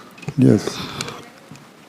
Lydia Pell, just briefly looking through page 56 of the plan, I assume you're referring to. Yes. Those goals that were listed were completed, or in the process of being completed. And you're currently on strategic goal number 3, correct, for the year 2023? That is correct. Okay, very well. Now, concerning B, the implementation of strategies to reduce accounts and receivables to the benchmark of a 2%, what strategies are in place to effectively communicate and facilitate the reporting of the loss of income by those residents in order to achieve that goal? Good afternoon, Jimmy Farmer, Director of Asset Management. Currently, the Housing Authority has in excess of $898,000 in outstanding rent that's owed to the authority. $898,000 between both districts. In terms of meeting the HUD mandated goal of having a 2% rate, the Housing Authority has implemented and continues to work with residents as it relates to repayment plans. The Housing Authority cannot charge more than a certain percentage to include in that repayment plan so that it doesn't put the household in a financial burden. The Housing Authority will be moving forward with terminating leases should individuals not abide by the repayment plan. Some of these repayment plans may be $50, some $100, $200, it will vary. But HUD has mandated that we look at our tenant accounts receivables and ensure that we're doing everything as an agency to collect the outstanding rent on top of the current rents that are owed. Because there will be a time when HUD says, Mr. Farmer, you've got about $898,000 of outstanding rent on your books. We're going to look at the subsidy that we're providing your agency. When you collect that $898,000 that's outstanding, we might consider giving you that subsidy back. And so our charge with the residents is engaging with them, making sure that we enter into those repayment programs. We're constantly advising them to enter into the ERAP program, the Emergency Rental Assistance Program. There is funding available. Currently, there are at least 16 individuals who have processed applications anywhere from $40,000 to $80,000 is outstanding in terms of what's owed to the Housing Authority. And these are individuals who've gone through the ERAP program, they've been approved, we're simply waiting for the monies. So we're constantly working with the Housing Finance Authority to get those monies to help individuals to avoid homelessness. And in that process, we'll just continue to work with the residents, ensure that they understand that it is important that they pay their rent on time. Understanding that families, the population that we serve, they're going to have some challenges. We understand that, we get that. And we try to meet them where they are. And it is very imperative that at any point there is an interruption of their income, whether they've had decreased hours, whether they've stopped working. It's imperative that they come into the management office to engage with the property manager, to let them know what that situation is so that we can rectify the rent. 10 times out of 10, if someone comes in and they've lost their job or they've had a decrease in their hours, they're warranted a rent decrease. And so it's imperative that the resident continuously comes into the property management office, engage with the property manager, let them know what's going on to see how best the Housing Authority can assist. Okay, and I'm assuming you have qualified staff there that would be able to... 1 minute. These residents the options of doing all of the above. And let me just ask, how do you, I'm going to switch gears here, how do you want ensure or secure efforts for additional funding for your long-term plan when it comes to the implementation of the new projects while still having to deal with current facilities? So Lydia Pell. A lot of the new money, so to speak, is a once-in-a-lifetime opportunity that we have been able to realize by leveraging a lot of the disaster recovery funding that we've received from FEMA and CDBG-DR. That is really the source of how we're going to be able to redevelop. The doubling of the cost of construction right now is a hindrance. It has really taken our plan aback, but we're still moving forward. And I would say the other obstacle we have is the cost of insurance. The increase in insurance is a considerable impact on these redevelopment projects. And you believe that you'll be able to maintain consistent resident services during the transition of the older public housing to new developments, especially facing these funding limitations? How do you plan to track the effectiveness of your resident services during this time? A lot of that is going to be achieved even through the transition of old to new public housing, or not even public housing anymore, but the transition from public housing to housing choice vouchers.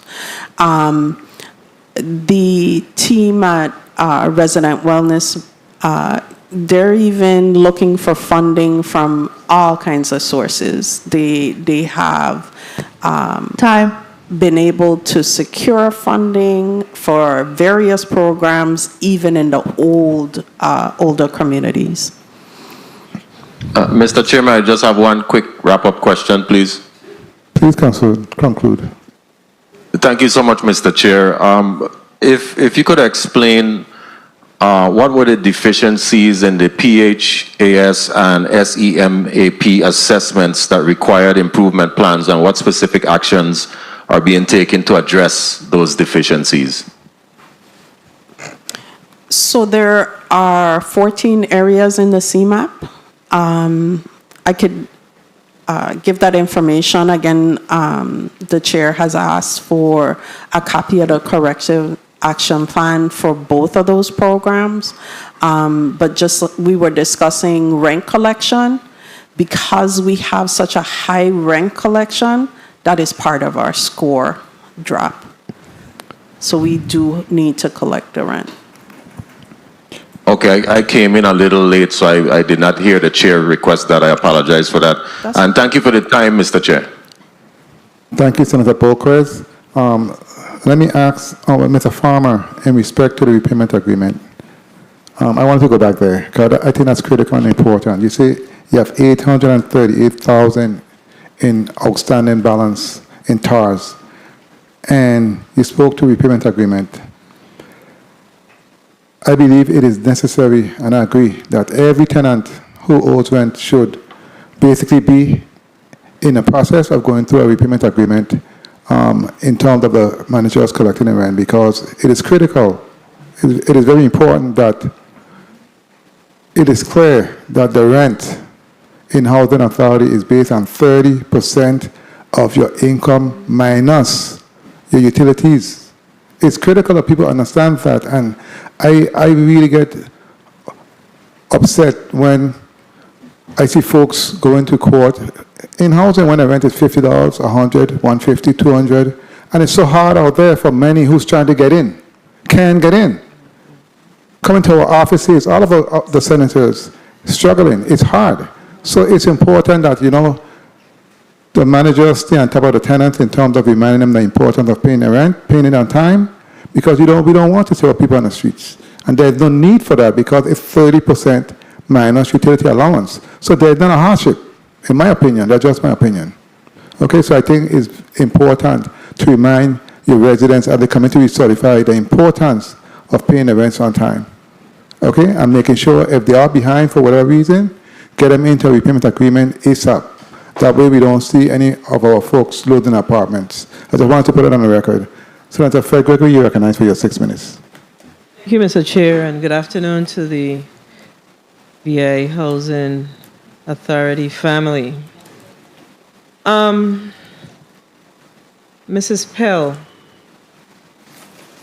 is it your testimony that we have a housing crisis in the territory?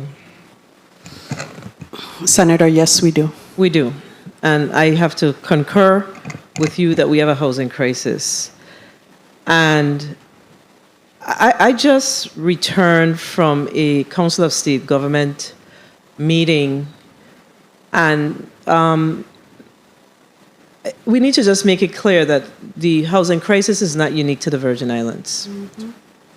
But what's different in the Virgin Islands is we are not having collective conversations with regards to our housing crisis. And when I listen to the conversation with regards to other states and what they're doing, they are having the discussions and laying out the plans as to what they want to see for the future. Mm-hmm. We're not doing that. What we're doing as Virgin Islanders and as leaders in this territory, we are primarily focusing the focus on Virgin Islands Housing Authority. That is a problem, colleagues. We have to get to the point where Virgin Islands Housing Authority, HFA, the legislature, the executive branch, form a think tank, a collaborative, so we could identify what our challenges are with regards to housing in the U.S. Virgin Islands and figure out how we're going to chip away at it. Talking about who owe and who don't owe and all them things, that's not the issue that we have. We have a housing crisis, and we have to figure out how to address it as leaders in the U.S. Virgin Islands. That's what we have to do. Because what we're doing is you're putting a plan together, and when you put your plan together and then you put it out for a couple of weeks and then you say, provide comment. We know that we had the storms of 2017, we had the hurricanes of Marilyn and Hugo, and it ain't changed. It hasn't changed, but the focus remains on you. And that's my issue with this conversation that we're having this afternoon. We have to change the narrative. We have to.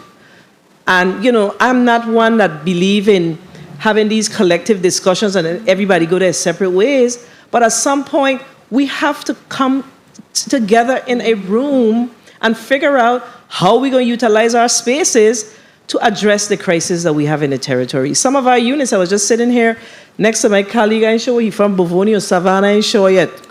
But he shared with me that some of those buildings were built from 1969. That's just a few years after I was born. 15, well, I wasn't even born yet. Okay, so that's the challenge that we have. So, I think that we have to come to the point. If there's one takeaway that we have to get from this meeting, I don't really have any questions per se. The takeaway from this meeting has to be, how are we going to come as a collaborative to have the conversation about what do we do about housing, the housing challenges that we have in the Virgin Islands. I note specifically that you have one home ownership priority program. That's the one at Williams Delight. And I have to agree with my colleague from St. Croix, my female colleague from St. Croix, when she spoke about the fact that those individuals may not own the property, but it's still, they have not been able to rebuild. That's why there must be that relationship between HFA and VI Housing Authority. That's why there must be a relationship. The executive branch came up with a SLICE program. It briefs well. It briefs well. But guess what? Are we truly serving the needs of our people? That's my challenge with this whole issue that we have with housing, the housing crisis that we have in the Virgin Islands. Now, I know that a few years ago, about 2 years, a year and a half, there was, the Urban Land Institute. So that's 2018, 2019, and I think 2022. So that work that I'm talking about sort of started. What happened to the work? So again, I totally agree with you, Senator. Those reports we've shared with the DPNR, with Commissioner Oriol for his land and water use plan as well, to contribute to that conversation. But there still needs to be that bigger conversation. This plan that we have is such a minute part of what really needs to take place. And the input from the public is so critical for these plans, not just our resident councils that are just forming, but the public. When I came into this housing authority, there used to be so much more input from the public, and I congratulate Senator Blyden for having this hearing on the town hall meeting, because like you said, everything is pushed on the housing authority to try and figure it out, but it really takes all of us. There are so many elements of a family, a person, a household that without all the pieces together, it does nothing. It's just a physical component. And I allowed you to use my time because you needed to put it on the record. Just let me wrap up, Mr. Chair. Because we have challenges not only with our regular working men and women, we have challenges with individuals who are not working. But most importantly, we also have challenges with our elderly. So what are we really saying? What are we really doing? How are we looking at this again as a whole and not in fractions? Looking at it in fractions is not going to allow us to get to where we need to go. Because once we look at it and we identify the spaces that are available, then we will truly know what needs will not be met. Looking at you and your team, we can't identify what needs are not truly going to be met. It's just not possible. So, I just believe that coming out of this meeting, we've had discussions over and over with Virgin Islands Housing Authority. We need to lead a charge on what the direction is for the future of housing overall, housing opportunities in the U.S. Virgin Islands, and that is to form that collective collaboration with those other entities to include the executive branch, HFA, Human Services, all concerned. That's it. Thank you, Mr. Chair. Thank you, Senator Fred Gregory. I want to recognize at this moment the presence of Senator Novell E. Francis. Thank you for your presence, Senator Francis. In respect to my last comment, Mr. Farmer, when it comes to the outstanding balance of $800,000+, in addition, there are two more options also for residents. Number one, for those who are having challenges in terms of maintenance or repair of the building, timely repair of the buildings, there is two options. The first option is abatements. I know We spoke about that for some time. You go to the manager and you seek abatement for those deficiencies. And secondly, if that does not work out, you can put your money in escrow account. So you do have two other options in terms of assuring that you're being treated fairly. Now, when it comes to the 5-year plan and our seniors, elderly units, what's your goal for that area of the plan in respect to our seniors and disabled residents? So more immediately is we are moving forward with our development team to rebuild one phase of the first phase of, well, actually it's the second phase of the redevelopment of Estate 22 High Rise on St. Thomas. In that plan, there is a 60-unit senior development that will be constructed. We expect to close on that development March of 2024. And in the interim, you spoke in a testimony about the replacement of Lucina Miller Home. So that would not be simultaneously, correct? It will be after our new senior home is built? What's the plan? Correct. So that would be after 22 North Senior is constructed. Simultaneously, we're looking at the Oswald Harris Court site to look in that open area to do about 40 units there as well to help to transition the Lucinda Millen families. Okay, thank you for that, for putting that on the record. Senator Francis, you're recognized for your 6 minutes. Thank you very much, Mr. Chairman, and good afternoon to everyone, and thank you for your testimony. If I ask a question that was already answered, I'll just feel free to stay asked and answered, and I'll move on to the next one. But I can't help but to weigh in on the discussion in respect to the housing crisis that we're seeing here in the territory, and I totally agree with my colleague that this requires all hands on deck for us to be able to have a discussion and put into action our plans to address this housing crisis. The housing crisis is seriously hampering our ability to attract teachers and nurses and first responders, as well as to be able to entice employees who will come down here to do construction work and help us in terms of our disaster recovery. This body has been working feverishly to address the gaps that we are seeing within our funding. We provided funding, $4 million, again, to assist with the gap financing, as well as we supported the Virgin Islands Slice program. Imagine, we're gloating about VI Slice and that we signed one person so far recently in our release. And the person that we signed, the individual family that we signed, don't look like you and I. Where was the opportunity for us to showcase that, in fact, after waiting for all this time, that we'll try to at least attract those individuals that we targeted, our nurses and teachers and police officers, those individuals that was leaving this territory in grand numbers, to be able to encourage them to remain here and get a home. Shame on all of us. That should not have happened.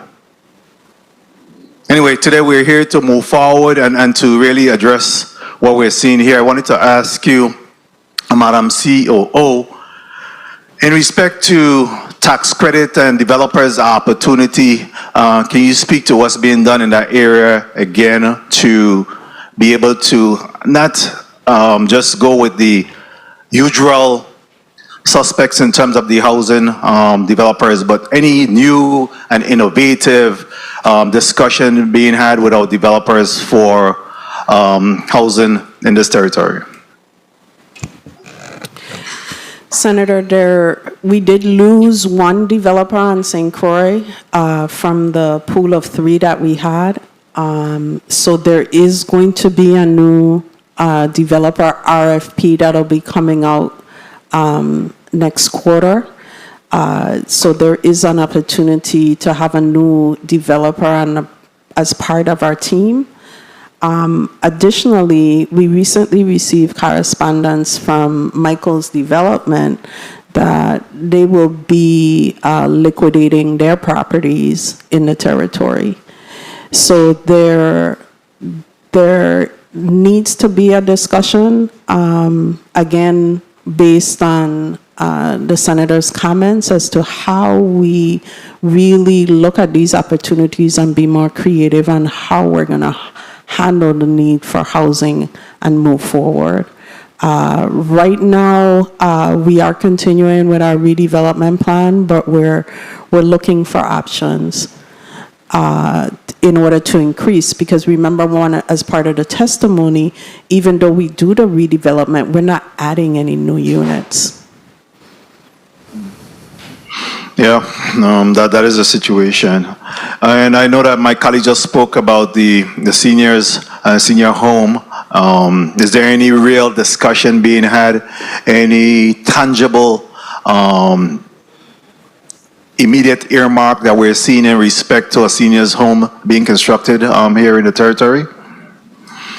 So the first senior home is being 2024 new senior home at 22 North. And then we will be proceeding, when we get the new developer on board, to move forward with the Stony Ground development on St. Croix, across from the Stop and Shop area. Okay, and in regards to the housing crisis that we're seeing here, and I know that you have been working within the Section 8 program to address, some of that waiting list and the backlog.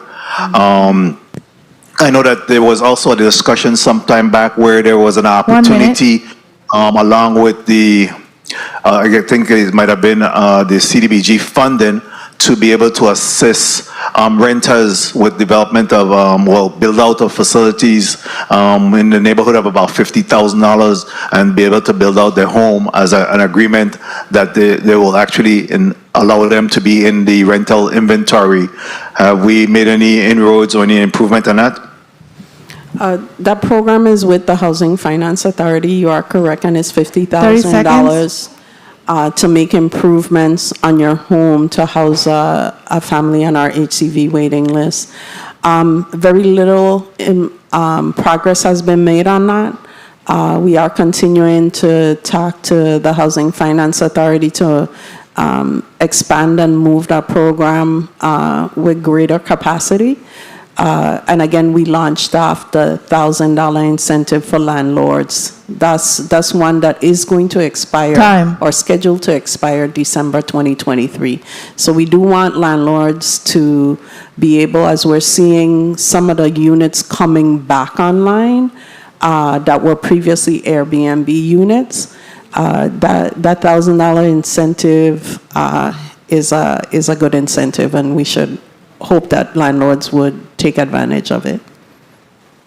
Very well. Thank you for your response, Mr. Chair. I heard my time call, but if you could just ask the Madam COO if the $50,000 with the CDBG is something that VI Housing Authority would be interested in doing, and perhaps we could approach them and see if in fact that they could also join in as a partner to hopefully move the needle, and being able to have been approached by several renters that's interested in that program and have not really making any headways with HFA, but if VIA will be interested in doing that as well. Thank you very much for the time.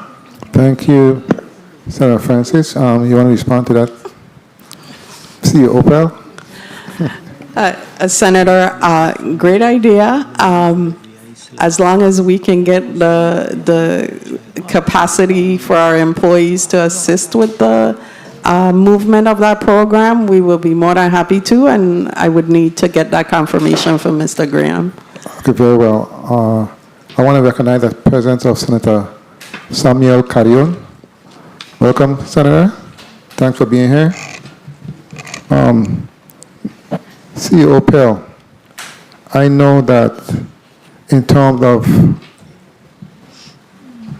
housing, I heard you speak about the Bright Path program. Can you speak a little bit about that, please? And what would that implementation look like? Emanuela Perez.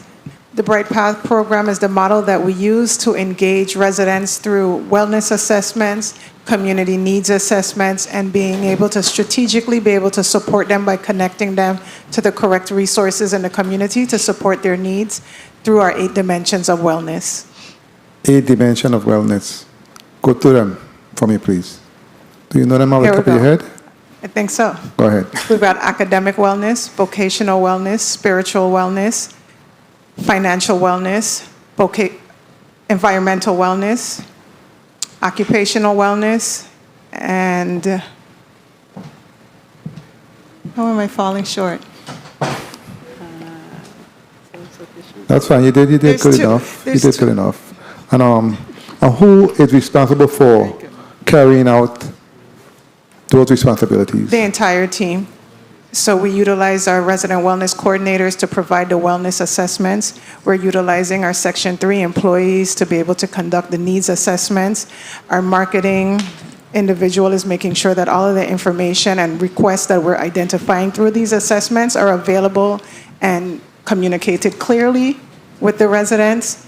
Our community-based support person is ensuring that the resident councils have this information also to share with the residents, but also bring back information, referrals or self-referrals to the team. So it is a whole team working together to ensure that we help our residents become well within their own personal lives in personal areas.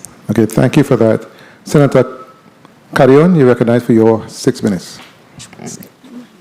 Good job. Thank you. Thank you, Mr. Chair, and good afternoon to you, members of the U.S. Virgin Islands, testifiers, and my colleagues.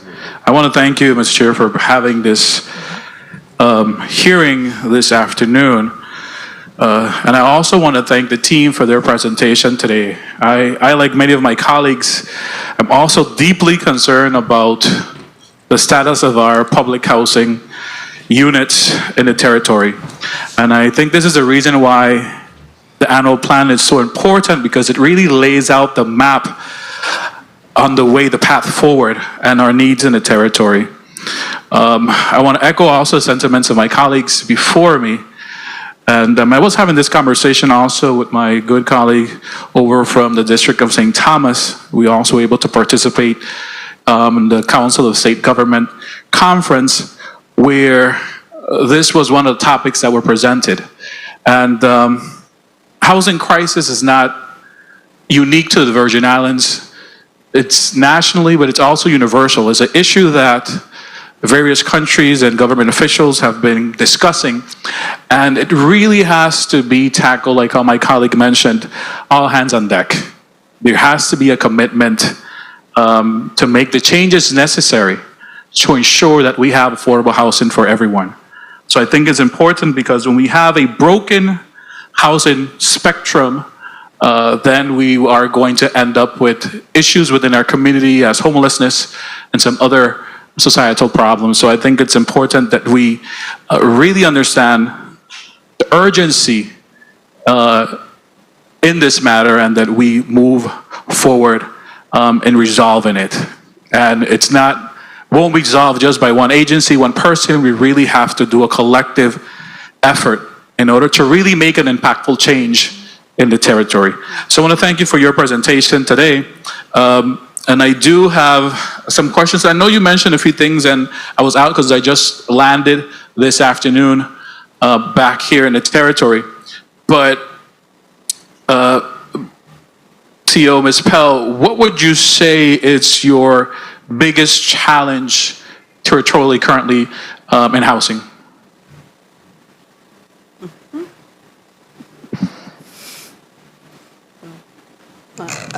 Senator, one thing?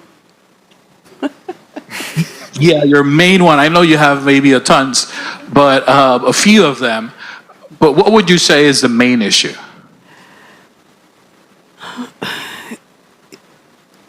Being able to provide that truly safe decent and sanitary place for people to live and to grow as families. I think that Yeah. it brings all the components together, but it is a challenge. It is a huge challenge because all those pieces bring what is truly housing. And that, why is that challenge? Is it a funding issue? Is it having the capacity? Is it not having the developers, investors? What do you attribute that to? It's several things. It's everything you've said and more. Again, it really goes back to what Senator Donna Gregory brought to the floor, is being able to, as a community, really deal with the housing crisis. Got you. Question, did the housing authority notify the tenants of today's meeting within their respective community as an avenue for them to hear what's happening and directly know the areas that they've been affected and be aware of the discussions that we're having? The housing authority didn't specifically advertise this meeting, but I know Senator Biden has coordinated with us to do town hall meetings on August 30th. And again, as HUD requires, we have been advertising the public hearing on September 5th. Well, I think it's important also so that the community and be able to hear firsthand, apart from the town hall, but be able to connect and understand what's happening. And how many of your housing communities have active resident advisory boards in their communities? And please excuse me if this was asked before. Emanuela Perez Casillas. Currently, we have 3 resident councils onboarded within our community, and we anticipate 3 elections next week, Monday, Tuesday, and Wednesday. So by the end of 2023, there will be 6 online resident councils. Okay, that's important. How many should we have? In all, we're going to have at the end of 2024, we've got 6 this year, 6 coming on next year. So we will have 12 at the end. Then we will begin to look at our new developments and our redevelopments and creating resident councils in those spaces. In those developments, okay. Very well, because of course they have a role to play and their input, I think, is crucial as we move forward with improving housing within our territory. Also, with regards to your community centers, are they being utilized for community programs, after-school programs? What's the status for those? Emanuela Perez Casillas. Senator, currently we are working with our different partners within the community to utilize our community spaces to bring the wider community service into our communities. Before, strategically, we were utilizing them as basis for direct services that we provided to residents. Now we are systematically looking at the spaces and partnering with agencies like the Virgin Islands Department of Education, gun violence prevention, for them to bring their services directly into our communities. So currently you don't have any activities happening, you're working towards that, but there's nothing going on at this moment? No, at this moment, we had to get our community centers in a space where we're able to partner with individuals. And now we are actively putting things in place. So we have conversation happening right now with the Department of Education to bring a satellite adult education program into one of our community centers in the Marley Homes in Fredericksted. And we will continue to build that out and grow. Are any of those technology ready, like have computers or available for residents to utilize? Do you have anything within community with that availability? Not currently, but like I said, we first got the space together, and now we're going to put all of the materials in place to be able to build out those spaces. But we have identified funding, Senator, to be able to do so. Okay. To be able to do that? Yes. That's news. And what about most of your communities, of course, have basketball courts or some other type of sports facility or of some sort in them. what activities, if any, or partnership are you doing to be able to provide that to community members? Again, we are open for partnership at the Virgin Islands Housing Authority, so we are working with every agency to combine our resources to provide a level of stable supports within our communities. So courts getting done, upgraded, all of these things have been put in place, and now, like I said, we're open for partnership. Okay, so hopefully next time around when you come back, we'll hear that there are some MOUs, some engagements, and actually some programs happening in these housing communities, correct? Definitely, Senator. Okay, very well. I think my time was called, and I don't want to abuse it. So I want to thank you guys for providing the presentation today, and thank Mr. Chair for your leniency. Thank you so much, Senator Samuel Carrion. Yeah, your time being called. But thank you, very good discussion. I want to recognize the President of Senator Dan Capehart. Welcome, Senator. Let me ask, before I go to your point of information, let me ask, in respect to the community centers, I know when it comes to the community centers, they are there, of course, for the members of the community. I know in the past, the management worked with all of the tenant councils to create programs in those centers because, of course, they are engaged with the residents on a daily basis. I think you need to actually talk to the tenant council, resident councils first before you go elsewhere. This is their community, this is their center. Please work with those members, and I'm sure they can and do and have been providing engaging programs for their residents. It's only right. So please do that. Do not forget them. Thank you, Senator. And before I go to you, I just want to remind the public again of the town hall meeting that's being hosted by this committee on all three islands on August the 30th from 6 to 8 p.m. It's very important in terms of the housing plan, the 5-year plan, and that the residents have a say, have an input in this plan. So this is for the residents. Again, August the 30th, 6 to 8 on St. Thomas, St. John, and St. Croix in the chambers of all three districts. Thank you so much. Senator Marie James, you recognize for your point of information. Thank you, Mr. Chair. I realized that in our conversation about Williams Delight that I recommended not doing the sale. So if they're demolished, what are you going to do with the plots? Lydia Pell, I realized we didn't get to that part.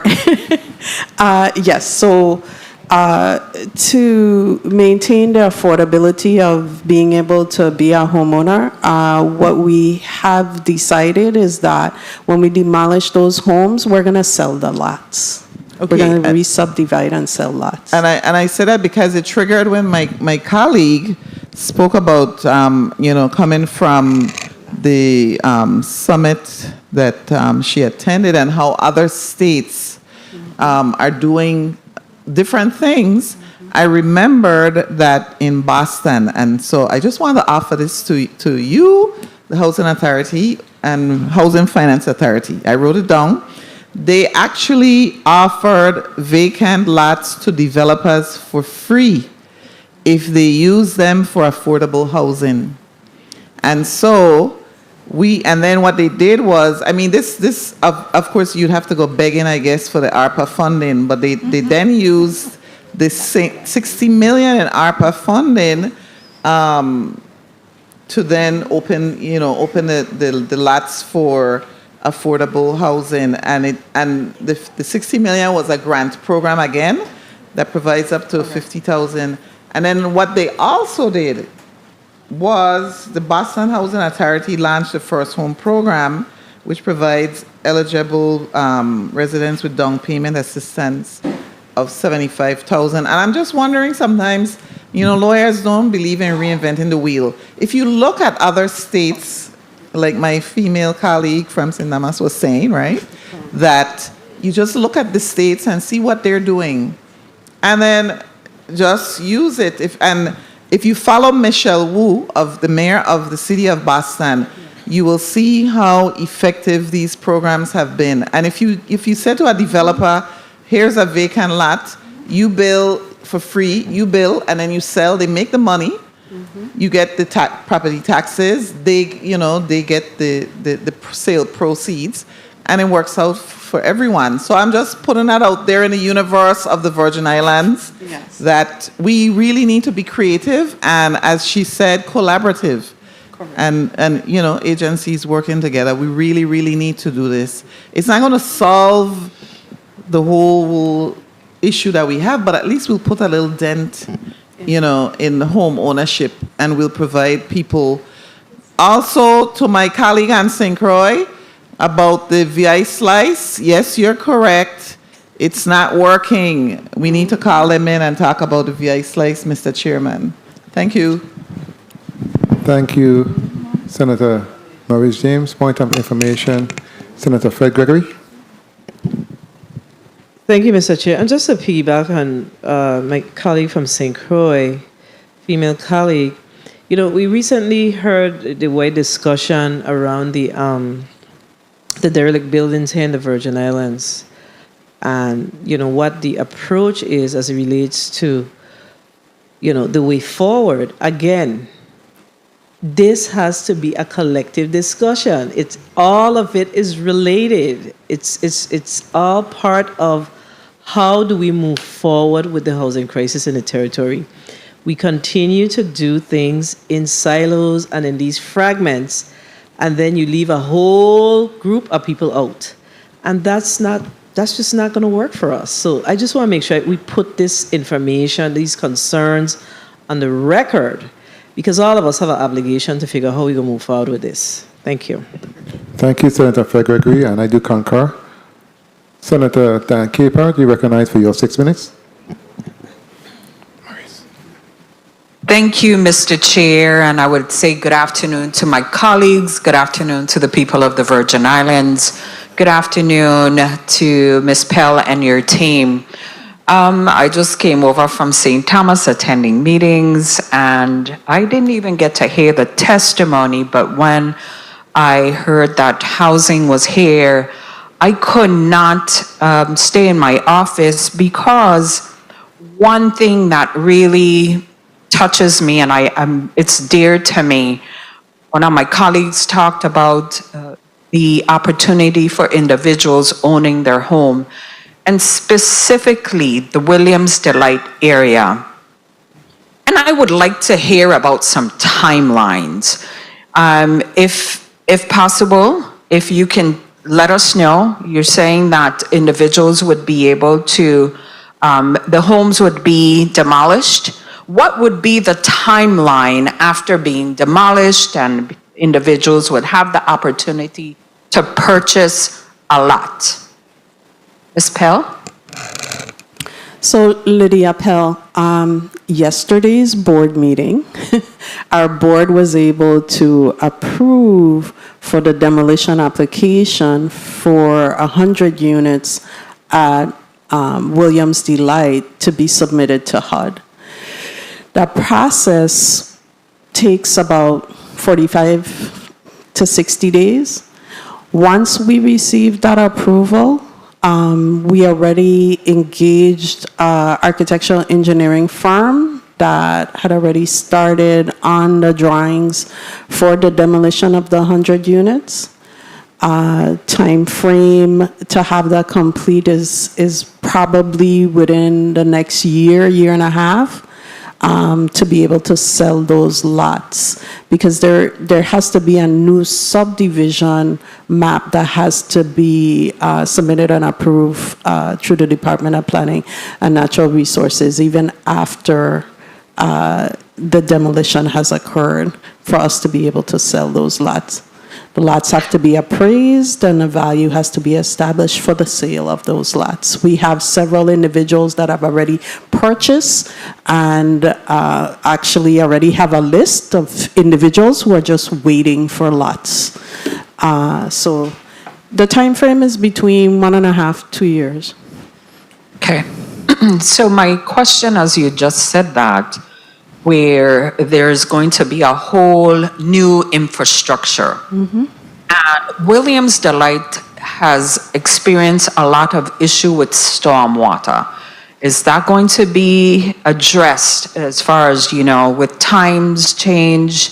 You have ponds that are filled with debris that used to catch the water before it get into Williams Delight. So how is that going to also be addressed to address the stormwater issues that Williams Delight has been experiencing for years? Yes. So as part of that redevelopment and homeownership sale, we have coordinated, our civil engineers have coordinated with both Waste Management Authority and the Department of Public Works as they did the redesign for the sidewalks, improvements, the new subdivision look for Williams Delight, which includes the subdivision of the vacant lots. We have already master planned that. Okay.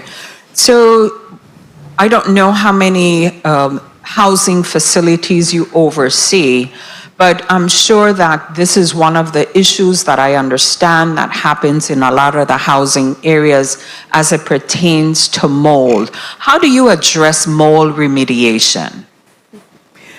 So mold remediation is something that we handle on a case-by-case basis. Our staff continues to assist families that have mold or complaints of mold. Sometimes it requires the families to be transferred while the abatement or the cleanup is being done. But it's something that we are, as we do the physical inspections, which in our last hearing, we said we'll be increasing from just the one inspection of units. We're now going to be increasing inspections on units to 4 inspections 1 minute annually. So things like mold will be caught in a quicker time frame, so it doesn't become as big an issue in an apartment as it is now. Do you do your mold remediation with your staff that you have, or do you hire a private company to do the mold remediation? No, we hire a third-party company to do mold remediation. 30 Because they seconds. do have to identify that it is mold. Okay. Thank you, Mr. Chair. Thank you, Ms. Pell. Thank you, Senator Capehart. I have a point of information from Senator Fred Gregory, and then I have a point of information from Senator Maurice James. Chair.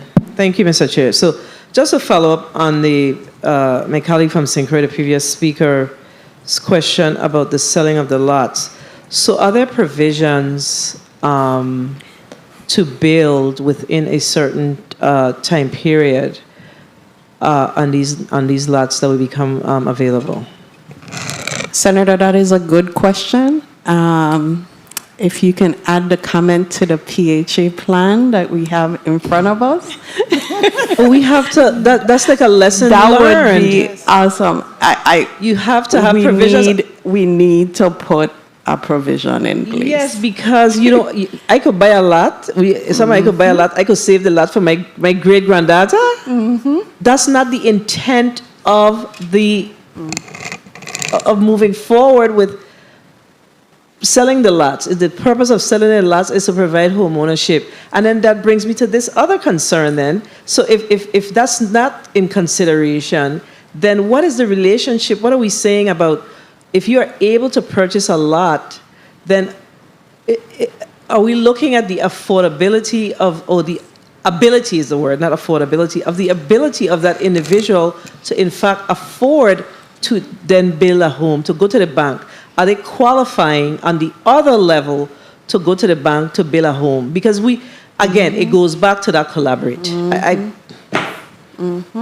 right, thank you, Mr. Chair. Thank you, Senator Fred Gregory.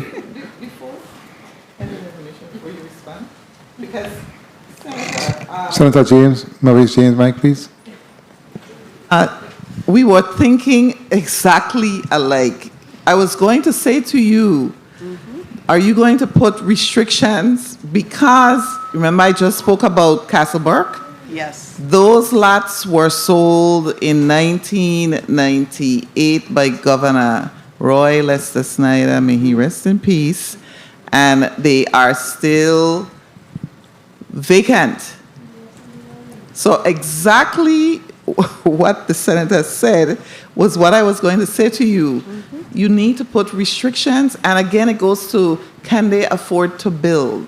So we're on the same track with that. You need to be very careful, and that's why I offered the suggestion of maybe offering it to developers who can build who can build affordable housing, and then they then sell it to these people under certain terms. We're actually here trying to work this problem out for I we're look just forward. offering suggestions, yes, right? and that's what the plan is about. Yeah. I can't say that enough. And is there any way for us to get a copy of the layout, the map? The master through the plan. chair, I'd like to request. We can share it. Thank you. For Williams' delight. Thank you. Thank you, Senator. Thank you, Senator Maurice James. Let me ask, in respect to your testimony, you spoke to plans for landlords' participation. What does that look like in terms of encouraging more landlords to join the program in terms of Section 8, the HVAC program? Because I know you spoke also about $1,000. How are you advertising that also? We are using social media to advertise a lot, especially that particular program, but what the staff at the Housing Choice Voucher program is doing, they have individual landlord sessions, and those are scheduled, I don't recall how often, but they are having individual sessions with landlords that they're actually inviting them to come, be trained on how the program works, and so that they totally understand the good parts about being a landlord on the HCV program. Let's put it that way. And how are you advertising home ownership through the Section 8 program, the HVAC program, for individuals who wants to be in that program? How are you advertising that? Right now, in particular, because Williams Elite is our one home ownership site, as we work with our development team that actually works with each individual family, they are trained, and the information is shared with them about FSS and different means of how the affordability of purchasing a home is done. And there's actually a brochure that we created for them, and we're getting ready to do another session in the next 2 weeks. And we do this one-stop sessions with those individuals at Williams Delight as frequent as we see possible. What about those who are on a regular Section 8 program who want that opportunity in terms of the first 5 years, the rent going to our escrow account? Is that program still available? Yes, that is part of our training for the individuals at Williams Delight. And you also spoke to increasing the inspections to 4 annually. So is that for housekeeping inspection? Is that for HQS inspection? Can you clarify for me, please? Good afternoon, Jimmy Farmer, Director of Asset Management. That includes housekeeping inspections as well as the regular UPCS inspection quarterly. Or quarterly? Quarterly, 4 times a year, yes, sir. Do you have the staffing for that? Currently, we do have a shortage within asset management, but we will be moving forward with the current staffing levels that we have in order to meet that objective. And that's realistic, in your opinion? 4, it must happen. Okay, very There is well. no option, it must happen. And what does the preventative part of that look like in terms of following up with those deficiencies and assuring that they are addressed in a timely fashion? Correct. Ensuring that the preventative maintenance plan is implemented will be critical as it relates to reducing the amount of time it takes to turn vacant units, as well as minimizing the cost to turn that vacant unit. That is why the preventative maintenance plan is implemented. Okay, very well, colleagues. Colleagues, we're going to do a rapid round. I'm going to give everyone 2 minutes to ask on whatever inquiries they have. So we're going to start another round. Starting with Senator DeGraff. Senator DeGraff, you reckon? I apologize.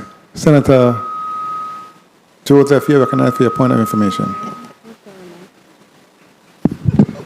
Thank you so much, Mr. Chairman, for recalling that I had asked long time for the point of information. My point of information surrounds a issue that I know that previous individuals and senators, my colleagues, had asked about a plan.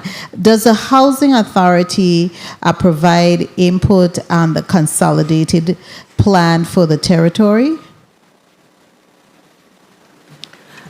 Senator, yes, we are one of the persons that are interviewed or agencies that are interviewed when this plan is and when I won't belabor the issue, but when was the last consolidated plan put together by the Housing Finance Authority? Because I remember years ago I had assisted in doing that when I was a consultant, and that would have been the turn of this century. So when was that consolidated plan put together? When was the last one? Do you Senator, recall? I believe it's 2015. 2015. Okay, thank you kindly, Ms. Pell. Thank you, Senator Joseph. Senator Fonseca, you recognize for your 2 minutes. Yes, thank you very much, Mr. Chair. Couple questions. How have the audits of the Virgin Islands Housing Authority been for the last few years? Can you speak to your audits? Senator Cecile Foy, for the last 5-6 years, we always have clean audits. Our audits are always unmodified, sir. Clean audits, boy, that's good. That sounds like my flow in my house. Okay, the cisterns. One question on the cisterns. Do you still have the cisterns as an emergency backup, and do you still have a plan to keep the cisterns for drinking water, or what's your plans with the cisterns water? Lydia Pell, all the cisterns at the different housing communities will be recommissioned as we go through the redevelopment of those sites. Okay, thank you very much, Mr. Chair, for the time. Thank you, Senator Fonseca. Senator DeGraff, you're recognized for your 2 minutes. Thank you, Mr. Chair. The housing, keep doing what you're doing, though. I support you 100%. Why did you know that? The low-income housing, I guess, is subsidy that you're talking about building a senior facility. If the federal government pays for it 100%, the threshold for the income stays at a certain lower level. If the government were to put in X amount of dollars, does it allow for a little raising of that subsidy level or that level for the individuals who would be occupying the facility? If housing presently builds it off of your funds, your income level for residents are at one, or I guess stays at the lowest or whatever. So to raise it a little, to allow maybe for more Virgin Islanders with a little higher subsidy based on what's happening now. If the government, the local government now does basically a match, could that allow for that where you can get individuals whose income are a little bit higher to sustain them, or it just have to stay at that lowest level that HUD sets forth? It's a tricky question.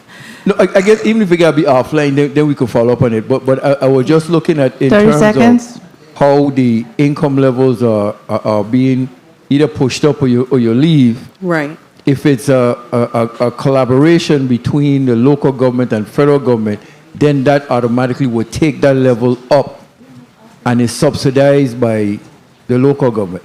So I guess if it's too hard to answer now, we just speak of it offline. Right. So one of the things as you discuss the income, so you're talking going from low income housing to moderate or middle income families being able to house those individuals with a slightly higher income.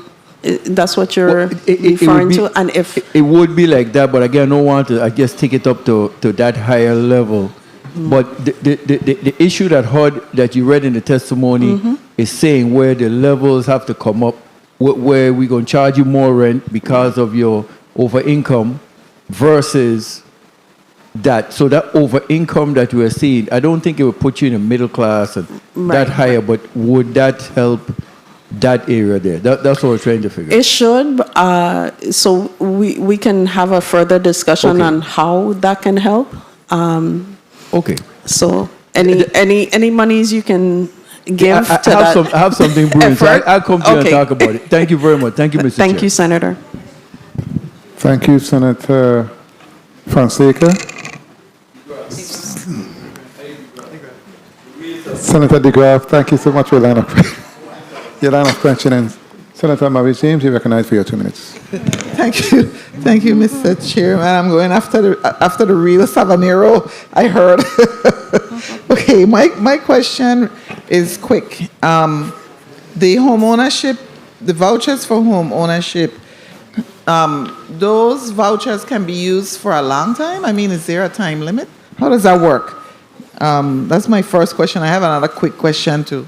You know where you talk on page 7 about the homeowner, section 8 homeownership, they can use their vouchers for home ownership. Does that mean that the voucher that they would use for the rent, they would now use for the mortgage? Is that what that means?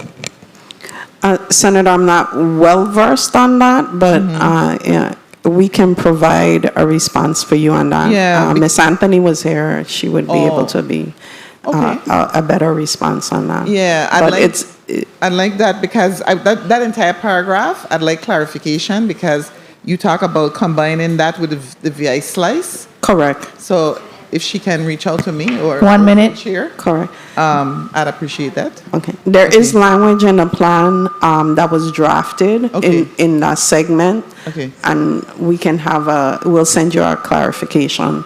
Okay. I'll definitely look at that because that's important in helping people get home ownership.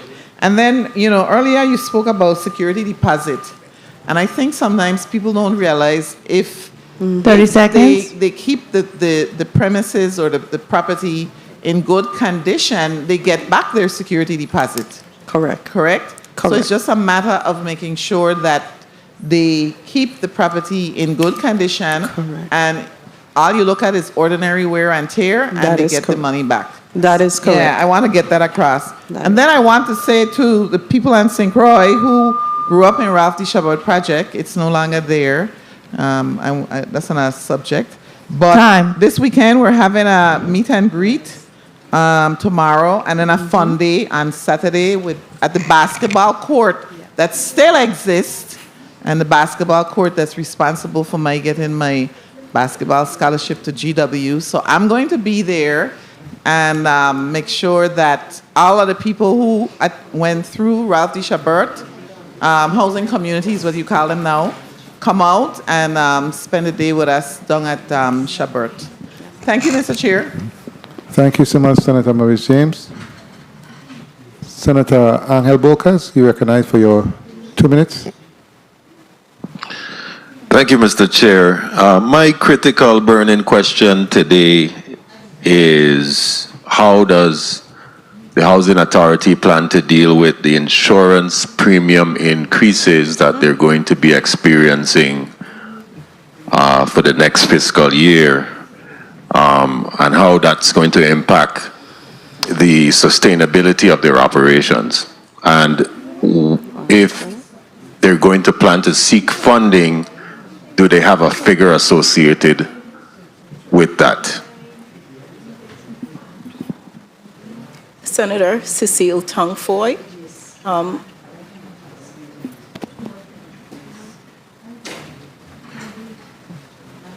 Currently, our annual insurance is roughly about over $1 million. The mic is not on.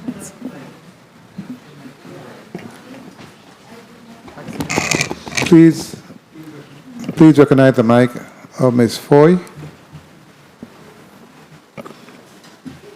Thank you, Cecile Tung Foy. As I was saying, Senator, annually, VIHA pays approximately about $1.1 million for its property insurance, and about $200,000 more for its other insurances. 1 minute. Those expenditures are offsetted by our annual operating subsidy. And of course, one of the things that's important, and one CEO Pell and Director Graham is passionate about, is reducing our water consumption. So by doing that, we'll be able to, of course, absorb any other additional insurance expenditures because of what we're going through and the plan that the organization has for the future. And how much has that insurance premium spiked within the past few years? Do you have those numbers or 30 seconds. percentages? For fiscal year 2022-23, it rolls over into 2-year spans. It has remained the 1.1 million for property, Okay. which is the most significant of our insurance premiums. Okay, very well. And when it comes, before my time expires, when it comes to the Williams Delight housing, can you provide more detail about the structural and architectural investigations that have been conducted on those properties? So a lot of the homes, if you're familiar with them, some of them have crack floors and crack bond beams. So that was part of the structural analysis that was done. Some of them are near the huge stormwater drainage. And so we've seen a lot of shift in the floor slabs because the construction is really 4-inch panels on top of a slab on grade, a 5-inch slab on grade. So there's no footing for those homes. So the architectural component stabilizes a lot of what the existing already has. Okay, very well, because my office has gotten calls about those people who live in the area that seem to believe that they would like to still remain in the home that they have. But that's another discussion for another time. Thank you for the time, Mr. Chair. Thank you, Senator Polkes. Before I go to Senator Joseph, Ms. Pell, let me ask you in respect to your expenses, and I know you have spoken to the high cost of water, and I know in the housing communities we have a lot of water lost, not only from the resident, but mainly from many broken lines. With your capital funds, have you put aside funds to address this most important topic? Because I know it impacts your bottom line. So what's being done in that respect? So right now we're looking at, again, as Ms. Foy indicating, reducing the water consumption at various properties. What we have done is re-implement the system with individual water meters and remote reading that was damaged after Hurricanes Irma and Maria. So those systems are back up functioning, so we are able to individually monitor at Estate Bovoni, Noza Cantant, Marley Homes, and Ario Diaz, and now we're adding Walter M. Hodge. Since Tutu High Rise is offline, have you seen a significant decrease, or is your bill still high? There is no bill. No, I mean overall. Overall? No, overall. still an increase, even with Tutu offline. Still an increase. See, that goes to my point. There is a serious problem in terms of per unit. It's relative. It's still too high. I agree. How much you say? Annually, VIHA pays approximately $6 million in water. $6 million annually. Yes, sir.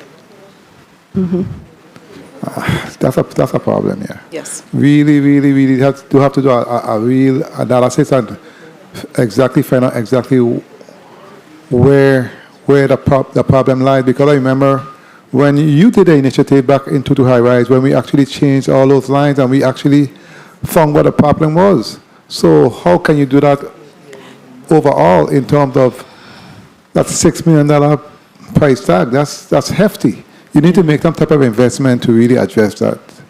And we are. Right now, Oswald Harris Court, Mount Pleasant, Marley, those three sites, Contant Knolls, we just finished, and Michael J. Cohen Terrace. We've had several main line breaks over the last couple of months.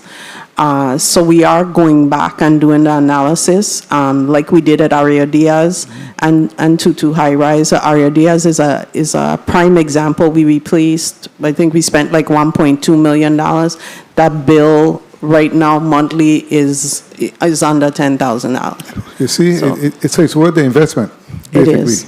Okay, thank It you. paid itself back in 2 years. Wow, thank you for that. Senator Joseph, you're recognized for your 2 minutes. Thank you so much, Mr. Chairman.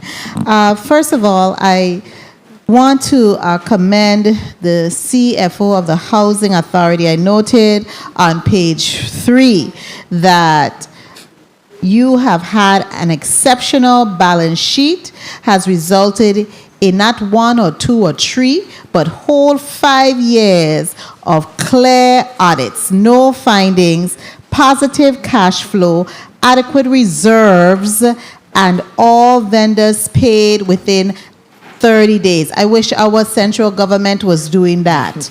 Okay? So maybe you should be able to train a team on how to do it, because it's showing not 1 or 2, but whole 5 years of consistent, clean audits. Now, I want to go now and ask on the second paragraph on that same page, because, you know, we talk about 1 minute. the collection of the rents for persons who owe rent. But I know from living in public housing that we have an issue with the repair of the units. And that's why a lot of the residents don't feel compelled to pay their rent, because they're really living in squalor. They call, they put in the work orders, etc. You don't get any response. And I visited a number of my former neighbors and see the conditions. So kindly indicate for me quickly, what is the completion or turnaround time for a work order now? Good afternoon, Jimmy Farmer, Director of Asset Management. Currently, the Housing Authority has about 1,980 open work orders in the system. HUD's standard is for regular routine work orders to be completed within 20 days. Emergency work orders within 24 hours. Because we have the backlog of open work orders, we're looking to condense that down to be able to have the staff meet the HUD mandated standard of completing work orders within 20 days or less. Housing authorities across the U.S. Are operating within that HUD standard timeframe, and the Virgin Islands Housing Authority is moving towards that as well. Thank you so much, Mr. Chairman. I won't go any further, but that's one of the main reasons, and I'm sure everyone knows why the residents are not paying their rent, because they're living in substandard housing for some extent, and they have work orders outstanding for a long period of time. Thank you kindly, Mr. Chairman, for the leeway. Thank you, Senator Joseph. Senator Fred Gregory, you recognized for your 2 minutes. Thank you, Mr. Chair. So I want to go back to the Williams Light matter. Do you have opportunities to seek out a developer and possibly do a turnkey project with the program with Williams Light? Senator, we did one reiteration of that. We could share that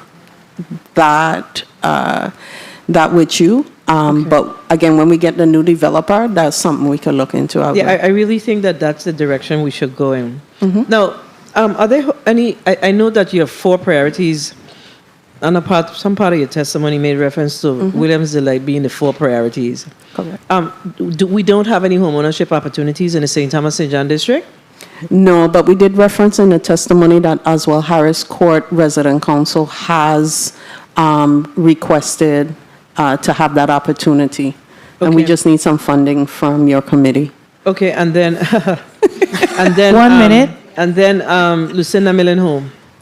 What are we doing with Lucinda Millen Home? We've discussed it, and Yeah. we ain't seen no movement. We saw where they knocked down some buildings right there by the old McDonald's, by Old Housing Finance. Old Housing, Harris Court.